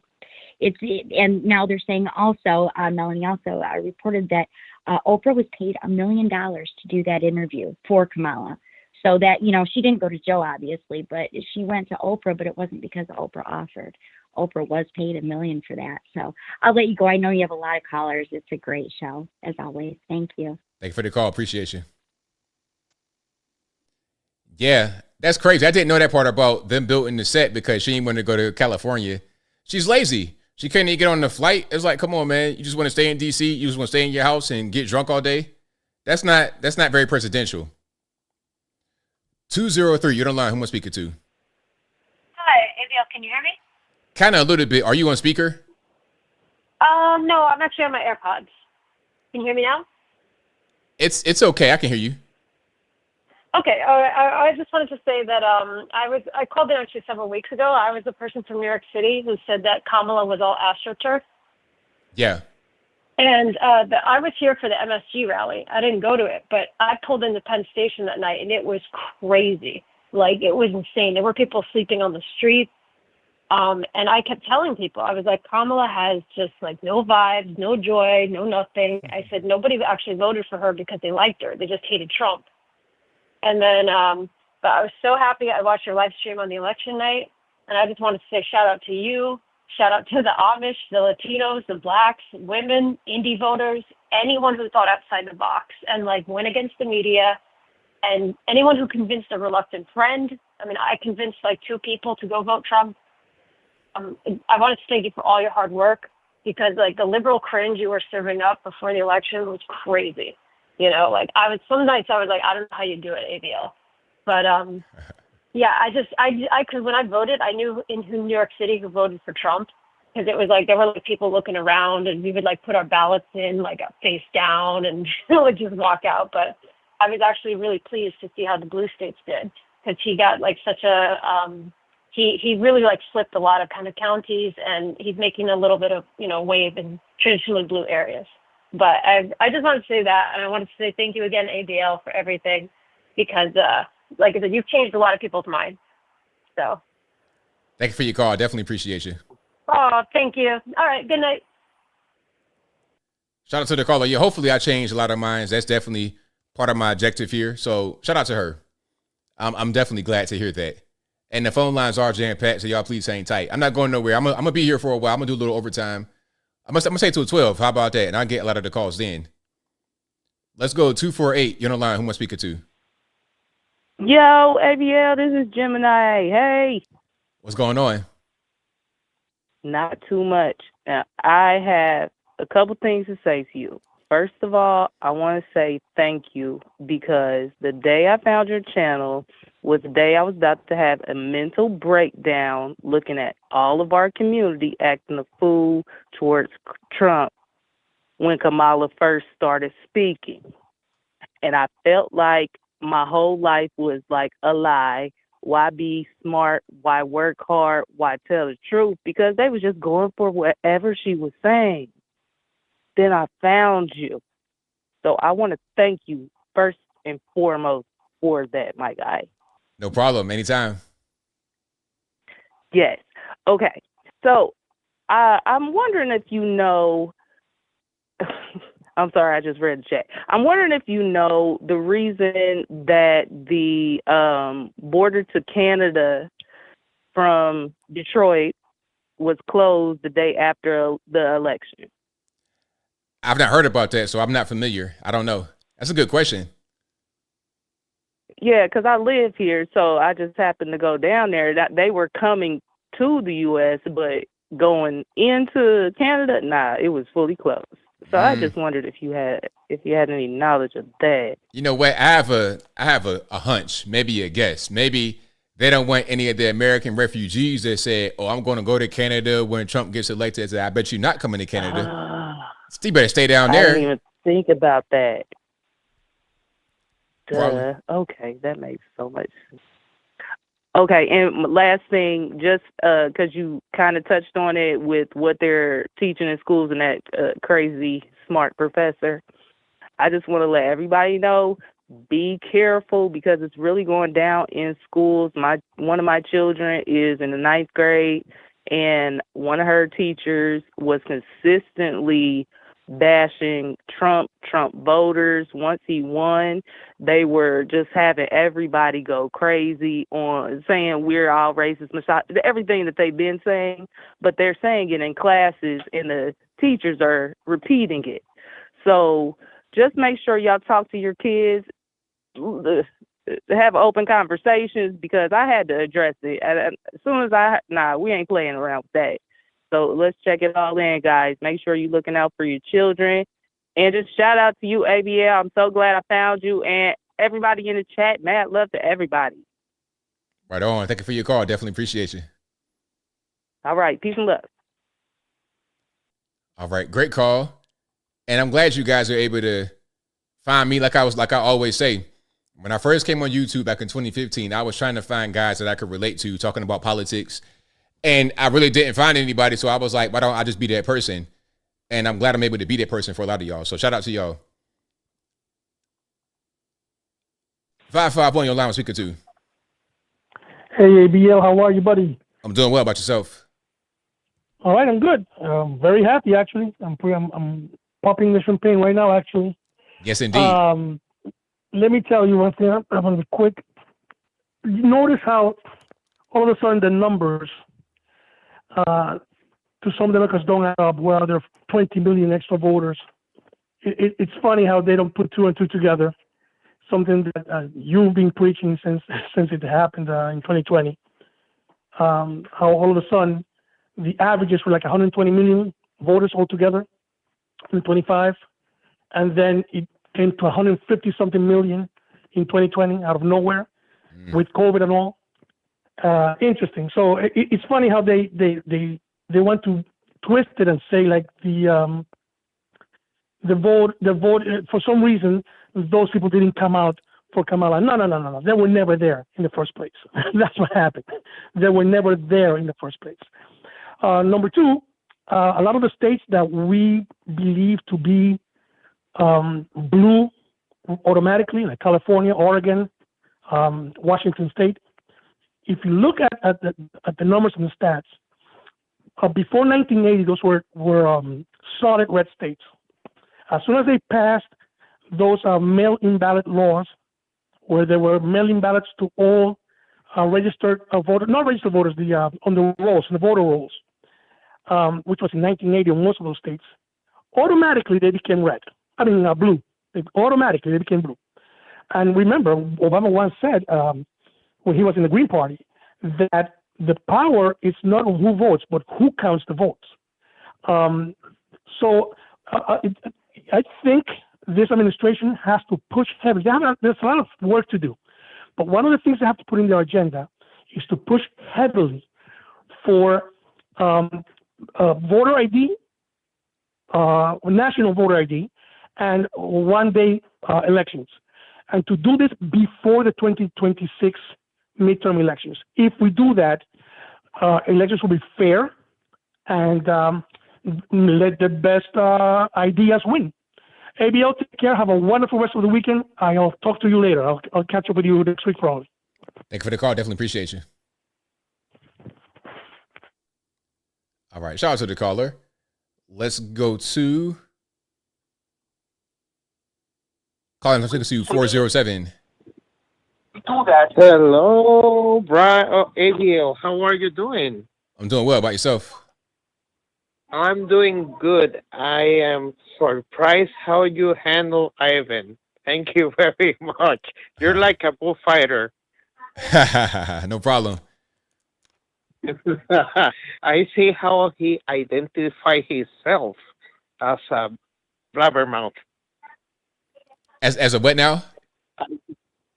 I see how he identify himself like a big blabbermouth. Oh yeah, like the bull. It's just like when I saw the interview with Joe. I don't know if he was transitioning or identifying as a moon pie. Remember? Yeah. Pies, remember the vanilla moon pies that the same color and everything, and I was just saying to myself, what the heck is he trying to do? And by the way, he doesn't represent most of us that are from the island. He doesn't represent us. And I have to say, I am very happy for the victory from Trump. I am super happy, but also we have to now start working to make this great nation and help President Trump to make it great, not only great, but amazing and blessed America, to put it on the center of the map and be an example for the rest of the world. Right on. Absolutely. Well, thank you, ABL, and thank you for the fantastic show you have and the fantastic and awesome job and effort you put on the show. And I, not only me, but most of us as well, thank you very much. And you really put a lot of effort, and I think we mostly thank you for the effort on election day. Right on. Thank you for your call. Definitely appreciate you. You're welcome. Have a wonderful rest of the night, ABL. Will do. Thank you. All right. Shout out to the caller. Great calls. Great calls tonight. You guys are fantastic. And the phone lines are still blowing up. Y'all up late, huh? So y'all ain't going to sleep. Shout out to y'all. I appreciate it. You know, a lot of y'all might be on the left coast. Unfortunately, if you're on the left coast right now, RIP. All righty, Les, what's going on?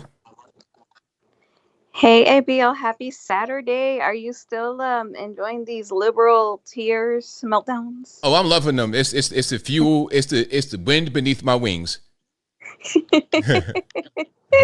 Oh my God. So you know what, ABL? I think that you should do a video on that 4B movement that all these liberal women are joining. So their whole thing behind that was because President Trump won. They're basically advocating and telling all the liberal women, you know, don't have any spicy activities with men, divorce your husbands, don't get married, don't have children. And yeah, it's pretty much like the whole thing of just keep your legs closed type of a movement, right? But you want to know something, ABL? I laugh, and I'm sure you caught on to this. They're not affecting the conservative men. Like, if they really think that that's who they're gonna hurt, like, they're absolutely wrong, because you said it, that those are not the type of women that, you know, you're attracted to. If I rolled that way, ABL, okay, as a woman, I wouldn't be looking their way either. So they're not affecting the everyday conservative voter male. They are only affecting the ones that they could obtain. And you know, they're not going to sit there and want a masculine conservative man. They're going to want these liberal crybaby men. Right, exactly. So it's like, I don't know who y'all trying to actually target with this. I feel like it's just a way to get attention on social media, because it wasn't going to make a difference anyway. Exactly. I know it's not affecting you in any way, shape, or form, right? Nah, I am good. I promise. I am good. Alrighty, cool. So I wanted to go ahead and get that out of the way. And then in regards to Kamala's that she's in with her campaign, you know what I find so crazy, ABL? The simple fact that she had to invite herself onto the stages and she wasn't invited. So she had to go pay money to all these celebrities to be on all these platforms when it couldn't be organically done for her. Like, hey, you know, we understand you were, you know, placed in this position because Biden stepped out. Let's just have you on the platform. You know, there's not much time till election. Let's get your message across. No, sis had to pay money to be on these platforms. That is insane, ABL. So that tells us everything we need to know about her. Nobody wanted her. Exactly. I mean, and we told the powers that be that back in 2020 when she ran the first time, she came in dead last. Nobody liked her then. Nothing has changed in 4 years at all. And we were able to see that play out before the whole world. Exactly. And then last but not least, you want to know what, honestly, I'm very excited for Trump obviously coming back, right? I know that he's going to get done what he promised he's going to get done, what he did in his first term plus more. But the number one thing of this whole historic election that we won is RFK actually going after the CDC and the FDA. Like, that's like the number one thing, honestly, as a parent, that I'm just so excited for, because if we're being very realistic, especially if I'm sure you have listened to what RFK has said about how this corrupt establishment of the FDA and big pharma, what they have been doing in reality is not only poisoning our water and our food, but what they're putting into our bodies, into our children's bodies to keep them sick. I think that it's disgusting, and I cannot honestly wait for that. I think that's like the number one thing I'm so excited for. So ABL, thank you for today's show. You are awesome. God bless you. God bless the chat, and have a wonderful rest of your night. Thank you for the call. Definitely appreciate you. Bye-bye.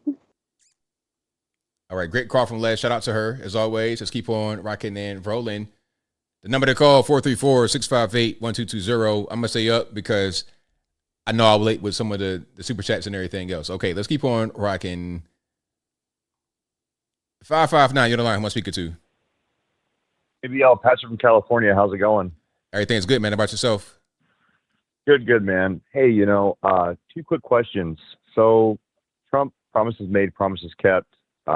He's planning to send 20 to 25 million illegal aliens back to their country of origin. And so I'm just wondering, for the average American, you and I, what's that going to look like? And do you expect him to declare any sort of like martial law and bring the military in to achieve that goal? And then my second question is, how will that make our relationship with Mexico look? Because he did say that if they don't cooperate with us, that he would expose every bribe and kickback that they have been involved with. And they have a new president now that I'm not quite sure that he's as on friendly terms that he was with AMLO. So I just wanted to leave you with those two questions, ABL. Not sure what your take was on them. Anyway, did a great job covering the election. God bless you, sir. God bless the United States of America. Take care. Thank you for the call. Appreciate it. So to answer his question, see if I can remember him. The one thing was about the mass deportations. How's it going to look for us? It's going to look fine for us because what they're going to do is they're going to focus on the criminal aliens because it'll be easy. Okay, you get locked up, you get arrested, you no documentation, out. It's simple. I'm not sure how they're just going to go, and then they might do other things to try and find them. But the easiest thing to do is start with the criminal aliens.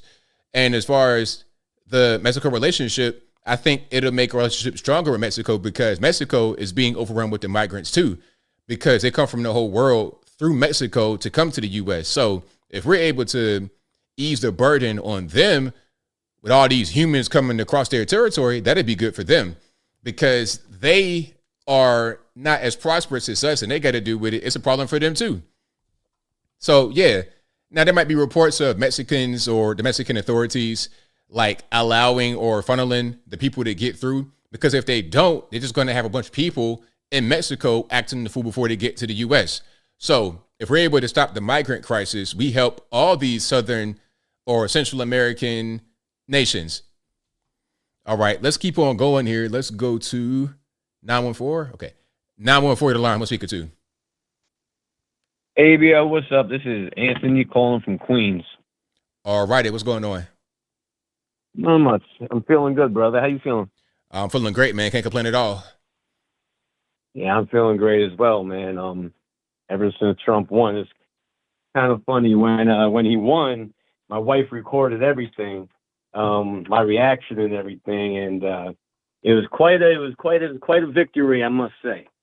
But I'm calling because there was a few callers earlier that I wanted to talk about, and a couple other things as well. One of them said, I'm not sure. He said you didn't need an ID or something to vote. You needed an ID, I believe you said, or something in New York or California. I'm not sure what he said. I think he said something to that extent. So like I'll tell you what. So basically, what I was talking about was in California, they said it's illegal. It's illegal to ask someone for the ID in the voting place in California. He was trying to say that in California, you can once you first get registered, they have to ask for your ID or when you first vote. But after that, they don't ask for your ID anymore.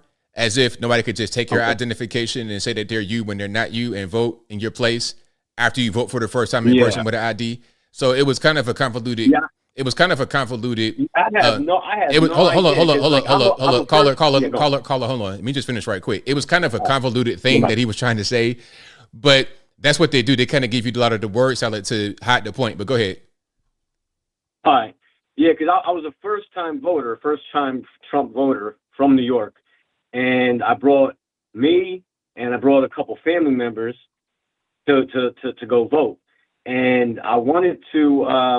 I knew in New York, living in Queens, I didn't think we were going to turn New York red. I really wanted to, but I wanted to win the popular vote to make a statement. And when I went there, I thought I had to show as a first-time voter, I thought I was going to have to show an ID.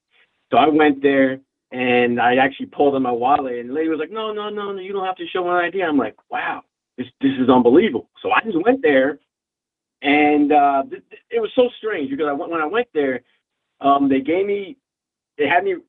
made sure my name was in the registration and everything. They looked my name up, they found my name, and they printed out my ballot. And I don't know how it is in Virginia, how the ballots look, but in New York, it was so strange because so when the ballot printed on the top, it said Democrat, Kamala Harris, Waltz. On the bottom of that, it said Republican, Trump, Vance. And underneath that, it said conservative Trump, Vance, right?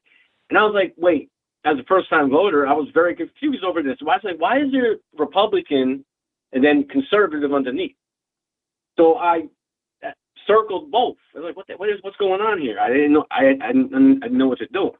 And then I asked one of the poll workers there, and they was like, they didn't know either. They had no idea why. I said, why is this like this? So I ended up giving them back the ballot because it was a mistake. You know, the circle one. And I gave it to the lady, and she folded it up and she put it in a bag. And she said, "Man, we were getting hundreds of these today." So over I was voting at, I guess people were very confused at that as well because it had two separate things in that New York ballot, which I felt odd, which was very strange. Never seen anything like that. But I wanted to say about the illegal immigrants, illegal aliens getting the $10,000 in New York. I remember in front of my house seeing the stands in front of my house. And I remember that used to make my blood boil seeing that. My wife came here years ago, but she did it the right way. My wife did it the hard way. And me and her is married. We've been married now since 2018. We got kids. And she did it the right way. And when we see people coming over getting everything and we bust our humps, it makes our blood boil, you know? But I must say, I feel like I'm on the right side of history voting for this man. I feel like he's going to make America great. I feel like he gets a lot of bad. Everyone's manipulated from the fake press, from the fake news. We all know this. It's all fake. And I came to that conclusion in 2019, 2020, around that time. Something clicked in my brain. And ever since then, I was like, I have to vote for this man. I will walk on broken glass to vote for this man. Because when Biden got in, it was hell for 4 straight years.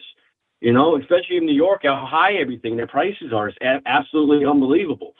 And I want to say another thing too. Hold on, caller. I got limited time. I got to get to some more calls, man. 2 seconds. Okay, but caller, I got limited time. I got to get to some more calls. Thank you for the call, man. Definitely appreciate you. All right, sorry, caller, but I got it's already 11:30. But shout out to you, man. I appreciate you. All right, 804. You're on the line. Who am I speaking to? Hey, this is Chris from Richmond. All righty, man. What's going on? How you doing, man? It's all good. Can't complain. Okay, so it looks like you're on another call. Nah, we good. We good. Yeah, it's just a delay. Oh, okay.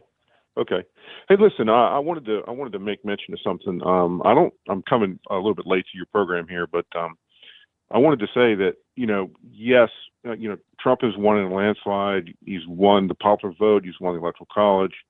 All that is tremendous, and I think we're on a good path. The problem, though, that I see at this point is, the House of Representatives is still in play. And, this delay, in my estimation, is a cheating tactic. And if you look at what's going on in Kari Lake's race right now in Arizona, The person who's actually counting the votes is a known, I would say, person who does not align with common sense values, a Democrat, if you will. Anyway, he's the one counting the votes. And it's interesting because as you watch the numbers, Kari Lake is always 30,000 votes behind, no matter where the count goes, which is very odd. Can somebody make that make sense to me? So I think that, I don't know what kind of pressure that we can put on Arizona, Maricopa County, I guess, is where this is happening, to try to influence this. But I think we need to light them up. The folks listening to your show, people, we need to get a fire under these people and tell them and let them know that we're watching and we know what they're doing. But that's a concern of mine right now is what's going on, because a lot of these seats that are left are in California and Arizona and basically blue states. So that's a concern. Because if the House isn't won by the Republicans, then there's still going to be some stiflement going on towards trying to get things done for the people. So that's what I got to say. Thanks for what you're doing, ABL. I really appreciate you. Thank you for the call, man. Definitely appreciate you. Bye-bye. All right. Shout out to the caller. Let's keep on rocking and rolling. Let's go to 619 on the line. Who am I speaking to? Hey, it's Peter. All righty. What's going on? Doing good. How you doing today? Everything's good, man. Can't complain. Awesome. Am I on You're live. I'm live. Okay. I just had something quick to say. I think Trump, what he could do is just, he's got all these IRS agents. He could just unleash them on businesses, let them know that if they are hiring illegals, that they will be audited. Quick, easy way to get businesses to stop hiring illegals, open up jobs for Americans. And I think they'll just start self-reporting themselves. That's a good point. I mean, use them for good rather than trying to attack regular, everyday, hardworking Americans, trying to get blood from a stone. Okay, you want to have these illegal aliens in here and exploit their labor at the expense of the American taxpayer. Now we're going to be against you. That's a good idea. Yeah, I mean, it'll bring these jobs back to Americans. They'll have to start competing, paying higher wages, and the legals, and also then at the same time penalize any state who's offering federal funds, cut those federal funds off, and those just self-deport. Saw this years ago, happened in San Diego. IRS would go after local businesses, and quickly they just stopped hiring illegals. So just something quick. Thanks for taking my call. Thanks for the call, man. Definitely appreciate you. Thank you. Bye. Great call. Great idea. Hey, man, put them to good use rather than trying to just take blood from a stone. Regular, everyday American citizens, get them illegal aliens up out of here. Good idea. Great idea. 225. Hit online. Who am I speaking to? IRS will go after. Hey, thanks for taking my call. I just wanted to say, hey, I'll keep it quick. You and I live here. We've been born here. We wait 18 years to vote. I think new citizens, no matter how old they are, once they get their citizenship, should have to wait 18 years to vote so that they get divested of their former allegiances. Makes a lot of sense to me. Right? That's all I got, man. Thanks. Thanks for the call.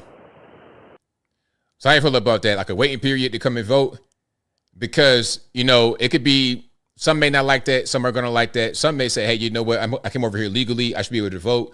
And some are trying to do this whole thing with the mass migration where they get amnesty. And the whole point is to get them to come vote. But if it's a waiting period, a cooling off period, they can't do it.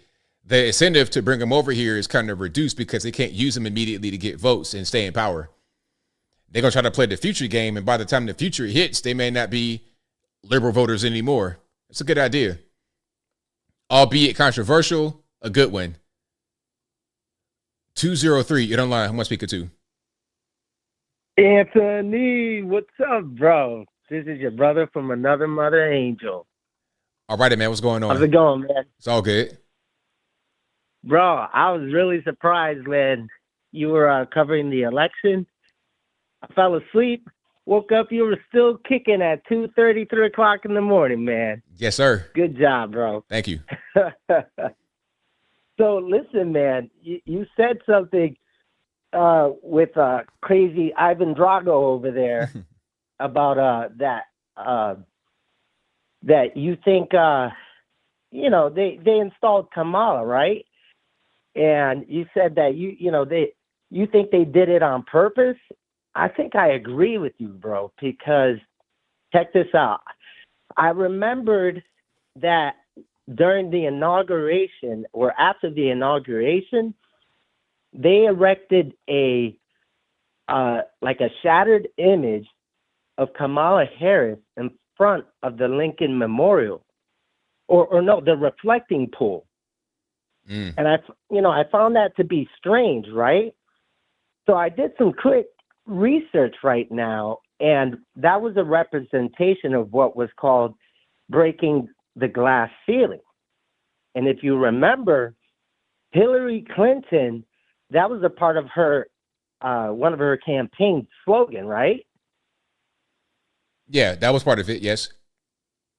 Yeah. So I'm thinking, they probably wanted to get Kamala in there originally, but because she failed so bad during the primaries, she was unelectable, that they decided to skirt it and put Joe Biden in, and that's why he chose her as a VP, when all along they were planning to pretty much put her in the front as a front runner when it came time for this election. But I don't know. That was just my two takes. I said that's interesting that they put that image of her, and instead of singing necessarily Joe Biden's praises, putting an image of him, they put her in there, and then later on, they pretty much cooed him out and then put her there. So just wanted to share that with you, man. It's very interesting, but keep up the good work, man. You're doing some great stuff. I love watching you, man. And thanks for taking my call. Thank you for the call. Definitely appreciate you. All right, brother. God bless you. Have a good one. Same to you. All right. Great call. Good call. And shout out to him. Shout out to you guys. I'll be here for a little while longer answering calls. And let's go to 208. You're on the line. Who am I speaking to? ABL, how are you? This is Tom. Great show tonight, my friend, as usual. Thank you. Got a quick question for you, ABL. There's three of us here. We have an ABL cook night when you're on live. So I'm trying to bring as many people as I can into the conservative groups. You know what I mean? Absolutely. And so we've been talking about this ever since they brought Kamala Harris up as a possible, the Democrats, they're dirty dog Democrats. They will do anything. They can preach this, we want to work together. I'd just soon pet rattlesnakes than trust any of those people.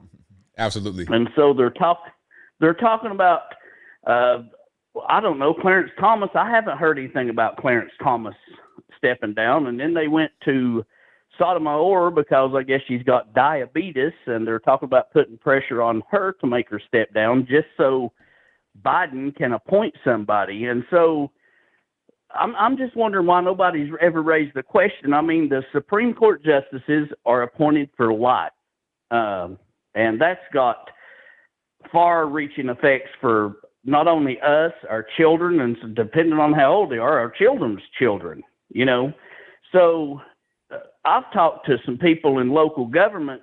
Why do we not get an opportunity, the American people, to vote on this? Well, I mean, that is a good point, but it's never been done before. It's always been an appointment, but that's a good point that you have. Yeah, well, that's what I'm saying. Trump's doing a lot of things that hasn't ever been done before. And I've talked to my local legislatures in my county. I've talked to my state legislatures. I actually just got back a few days ago and was talking to them about other things, but I did get their numbers.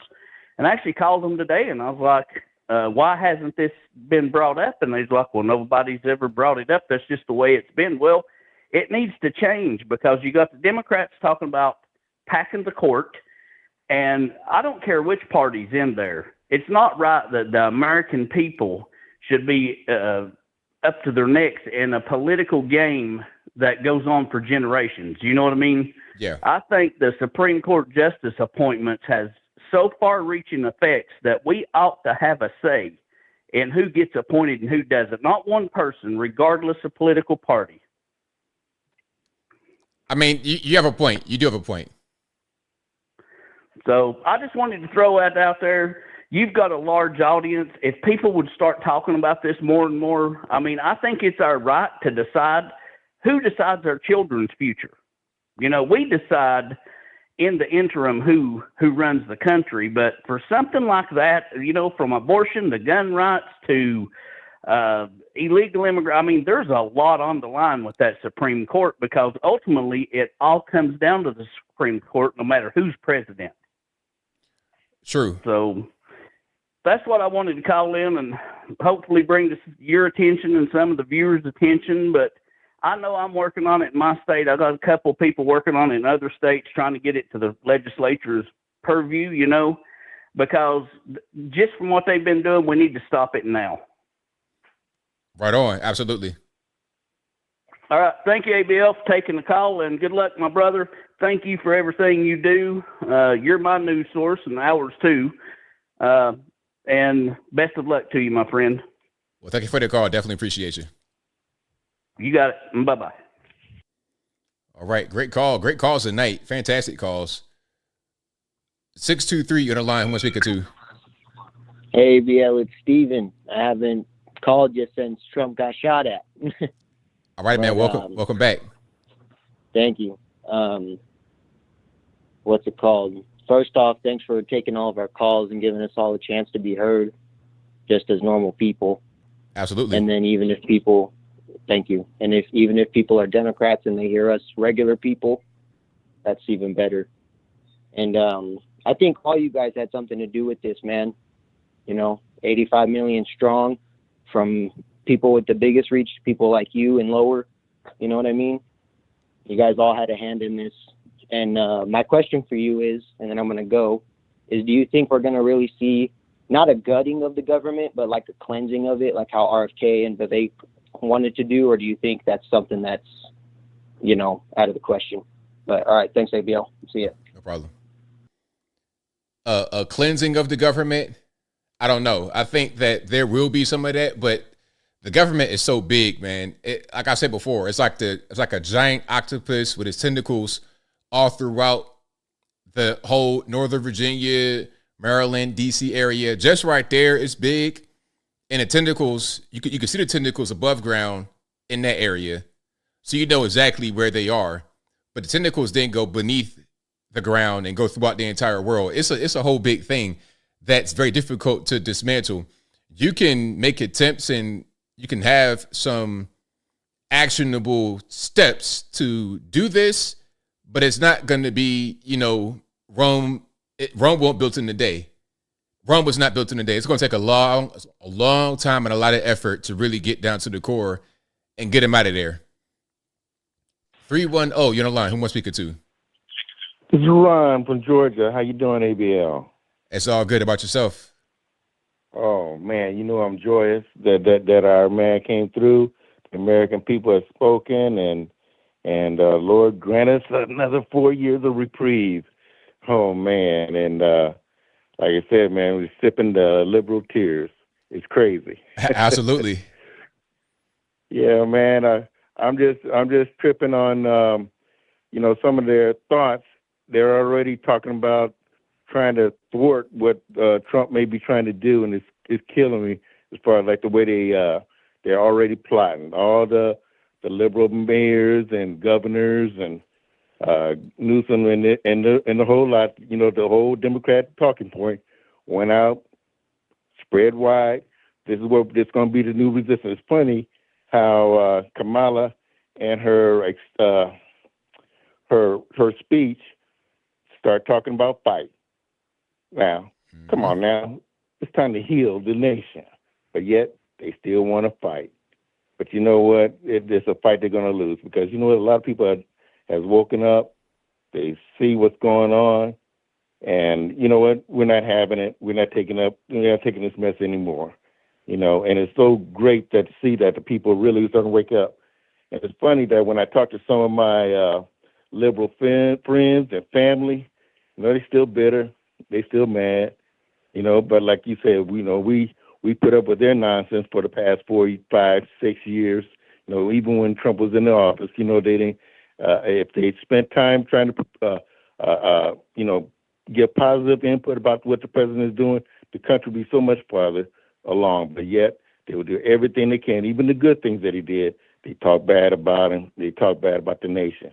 But you know what? But one thing I see that even before the man has even taken the oath of office already, Putin want to talk to him.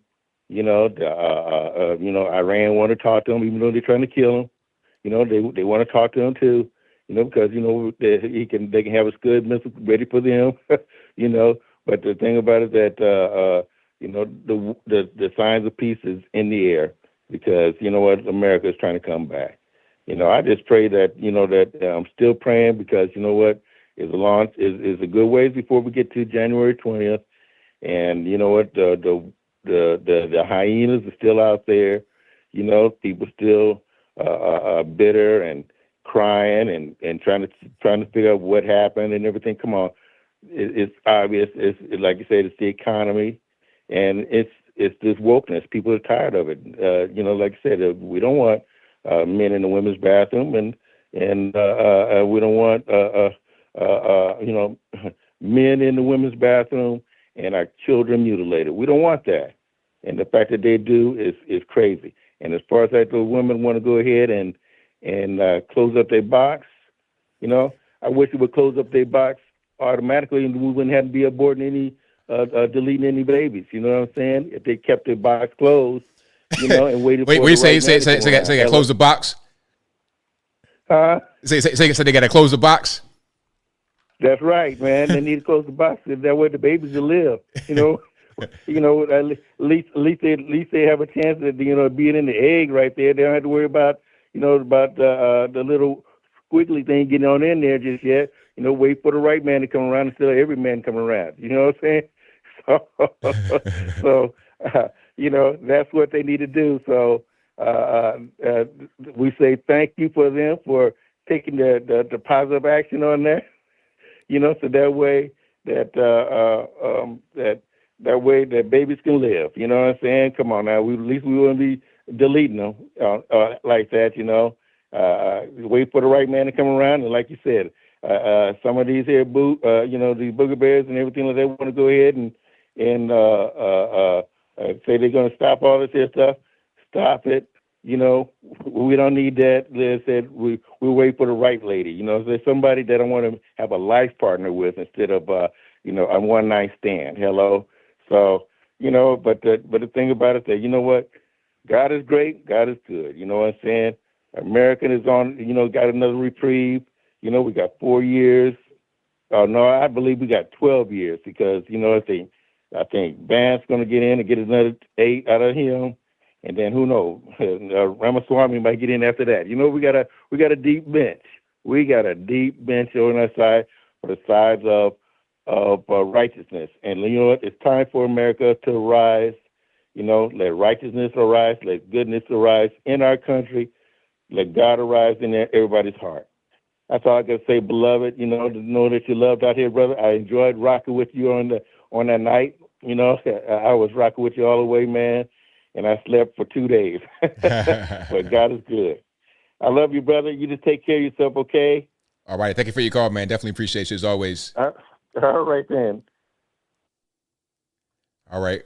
You guys are the best calls. I'm telling you, you guys are the best callers anywhere in the world. Don't let anybody tell you any different. You guys are the best. All right. I got a few here I'm going to get to.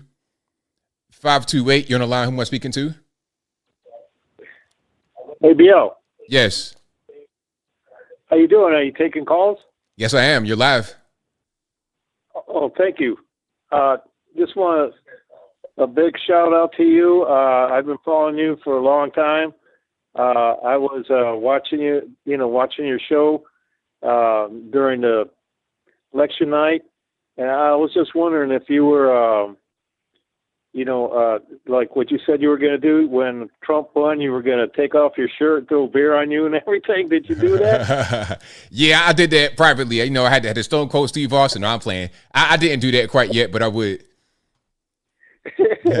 I was cracking up, man. I was like, man, I wish I could see that. But yeah, I kept on switching back and forth, and I tried to watch Fox, the panel on Fox News, but I couldn't get it for some strange reason. It kept on every time I kept going to Fox News, it kept going to that party, that watch party, the Trump's watch party, and they were having it, and they would show the news from there, but it was I couldn't get it live. It just kept going to the watch party. Oh. And you can watch it there. But yeah, all the people voted. The verdict is in. We the people, decided that Trump is not guilty on no charges at all, and they need to leave him alone and let him do his job. He's got he hasn't even gone to the White House yet, and he's already making a big change in the world. That's right. Yep, a big positive change. And I just want to say, love you. God bless you, and stay strong, man. Thank you for your call. Definitely appreciate you. All right. I'll talk to you later. Take care. All right, now. Bye-bye. All right. Shout out to the caller. Great call. I got about 10 more minutes, so I'm going to take some more calls here. Let's go to, and the phone lines are still jumping. 469, you're the line. Who am I speaking to? What up, ABL? This is WAM. All righty. What's going on? Down here. Just chilling. I was listening to the show. We talked about a lot of stuff tonight. Oh, yes, we did. Absolutely. Quite a few things got covered. Boy, I would have had to been taking notes to really talk to you about all that has been going on. But I'm taking a walk and listening to your show, and I was thinking about, man, there's so many different comments that I could have made through different callers and different stories, but I just seen where Denver, Colorado is having a record snowstorm at this moment for some reason. That's the way it's being reported. And there's a bunch of 18-wheeler semi-truck crashes on the highway like there were the last couple of years. And it's making me think they got a whole bunch of newcomers behind the wheel of these massive pickup trucks hauling that load. It's pretty crazy. Yeah, it definitely is. I bet you they're trying to keep it quiet. They're not talking about how many new truck drivers are illegals, because I've seen where truck drivers are getting the shaft at the moment for the last 5 years. Truck drivers are getting pushed out of being owner operators. Yeah, I mean, there's probably something going on there. I don't doubt it. Do you watch much YouTube, or how do you do a bunch of your research? I read a lot of different news websites. Reading articles? I read articles. I read everything. I listen to all you guys on YouTube, probably 100 different people.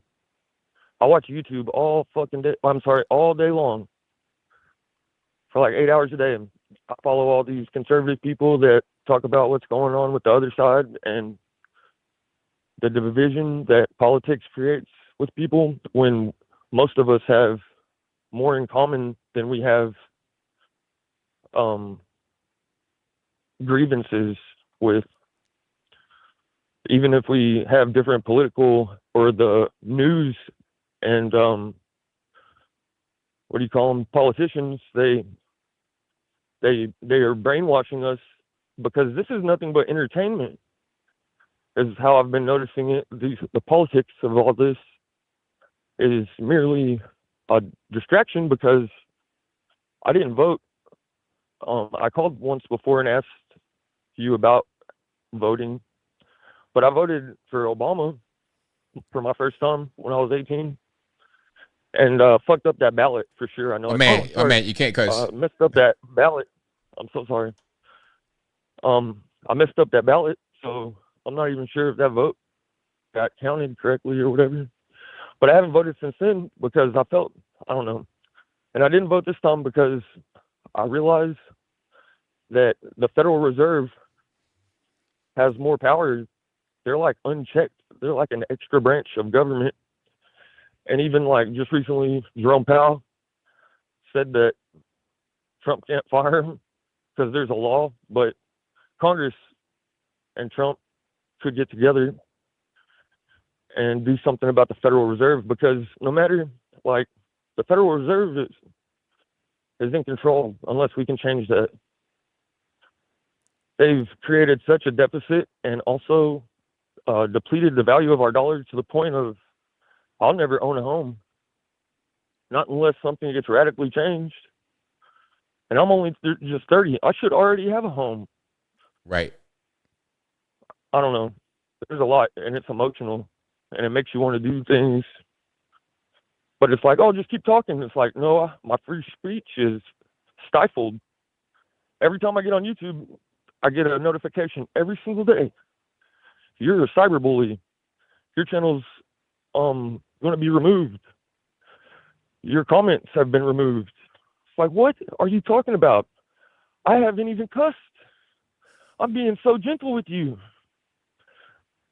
I haven't said a single bad thing that's not true. Like, if it was a bad thing, it's because the truth of it hurts.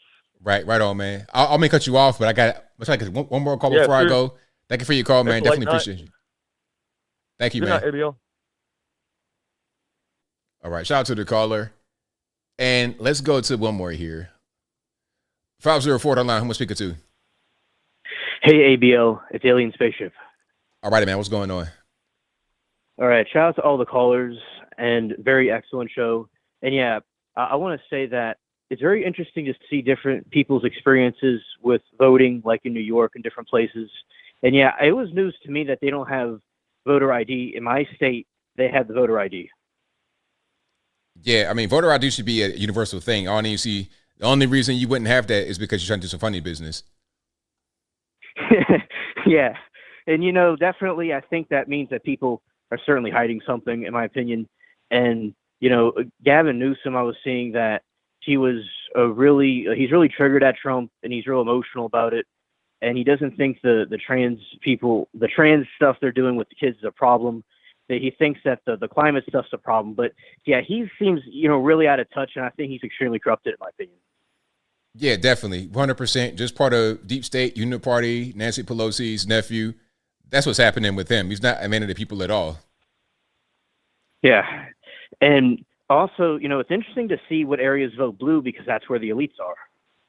Yeah, that's where the money's concentrated. And then they'll say, then what the media will say is all the richest states are blue states. Well, that's not necessarily the case, because look at how everyone is living, not just the elites, but everyone in the state. If you're living in California and you are Gavin Newsom, you're living beautifully. But if you're a regular person, you're struggling very badly in California. Exactly. I think that's certainly signs of being out of touch, because I see and you see on YouTube with all these people everywhere that are struggling right now. And I've seen videos of people living in their cars. I'm sure you may have seen those too. And, it's really, because it's okay to have like money and stuff, but you got to not be out of touch with it and not be concerned about everybody else, because you're going to have like an angry riot of people. That's correct. 100%. Yeah. Also, when I was on your show of, calling in and stuff, I completely took the cursing out of my vocabulary because I couldn't curse on the show. Well, that's good, man. That's a good thing for you in the future, because people take you seriously when you don't use the cursing, and you can be hurt by a lot more people. Thanks. And also something new that came up is that there's a Six Flags in New Orleans that was there for 19 years, and they're finally going to demolish it and put something else there. A whole Six Flags, like a theme park, amusement park? Yeah, because in Hurricane Katrina, it completely flooded it and it ruined it. And the entire time since Hurricane Katrina, it's been abandoned. Okay, I see. And urban explorers and YouTubers have went there, and it's really, creepy and spooky. And I remember when I was there when I was a kid, I remember that. And it's so crazy to see how it's all destroyed. And they filmed the Jurassic Park there and a couple of scary movies there. Okay, interesting. Yeah. My friend Shell in the chat was saying they could build a bunch of mental asylums and make a border on the Mexico border. Yeah. Also, thank you for taking my call. That's all I have to say. Thanks for the call, man. Definitely appreciate you. Goodbye. All right, that will be a wrap for me tonight. I did a little bit of extra time. We're at about almost 4 hours. Shout out to you guys. I appreciate y'all for joining. You guys are the best audience anywhere on these interwebs. If you like what you're hearing tonight, if you like what you heard tonight, please give the video a thumbs up, like the video, share the video, do all that good stuff. That'll help me out tremendously. Also, this will be available on your favorite audio streaming podcast just the entire 4 hours. If it'll fit on there, and they'll let me do it, and they don't try to block me. But I'll put this on your favorite audio streaming platform, whether that be Google Play, Spotify, Apple iTunes, etc. Link for that will be in the box, or just go to your favorite audio streaming platform and search ABL Live. I should pop right on up. But that will be a wrap for me tonight. So again, thank y'all for joining. You guys are the best audience anywhere on these interwebs. Shout out to everybody for watching, retweeting, super chatting, whatever you're doing. I could not do the show without you. Thank you to the mods for keeping the trolls in check. I really, really appreciate y'all for that, because the trolls sure do love coming in here to watch me. Hey, you know what? My thing is, if the trolls want to watch, just enjoy it. Just get something to drink and get something to eat and enjoy the show. Why be a hater? Why spend time being a hater? Just enjoy it. But anyway, I appreciate y'all. Did I get everybody on the super chats? I just want to make sure, because I definitely read a whole book of super chats earlier. I got a few here. I got a few more here that I need to read. Just a few. And then that'll be it for me. Thank you to Michael Guess, who says XY chromosomes means man in the debate. Trump Rock says, keep up the awesome work, ABL. Thank you to the elephant in the room, who says, ABL, thank you for mentioning the gaslighting they do. Reality is literally the opposite of what they say. Flip the cross equals flip the truth. Thank you to Marta Magdalena for the thank you emoji. Thank you to Marianne McPherson for the dancing emoji. Thank you to Janine Jones, who says, ABL, I keep saying religion is man-made, not from about Jesus. We are called Christian because we follow Christ's teachings and accept him into our hearts as our Lord and Savior. I like that. Thank you for that.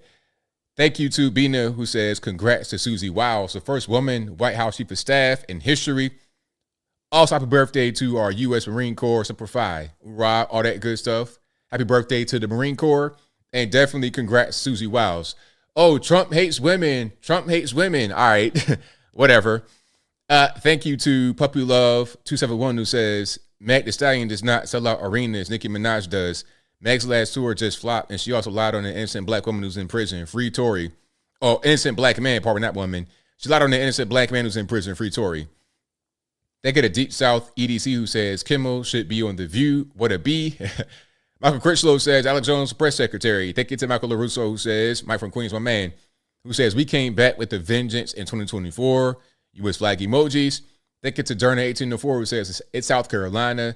Just offer a $20 reward for everyone you get out, and they will be all gone in a week. Thank you to O Archie, who says, oh, that's the monkey situation.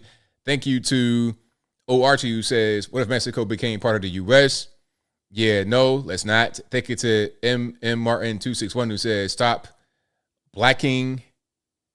Okay, I don't know what that means. Yeah. Thank you to Denisha Blyther for being a member of the ABL squad, 14 months. And thank you to Bobcat MIT, who says, ABL, you got to let us know when and where you're going to have a meet and greet. I'll fly there for sure.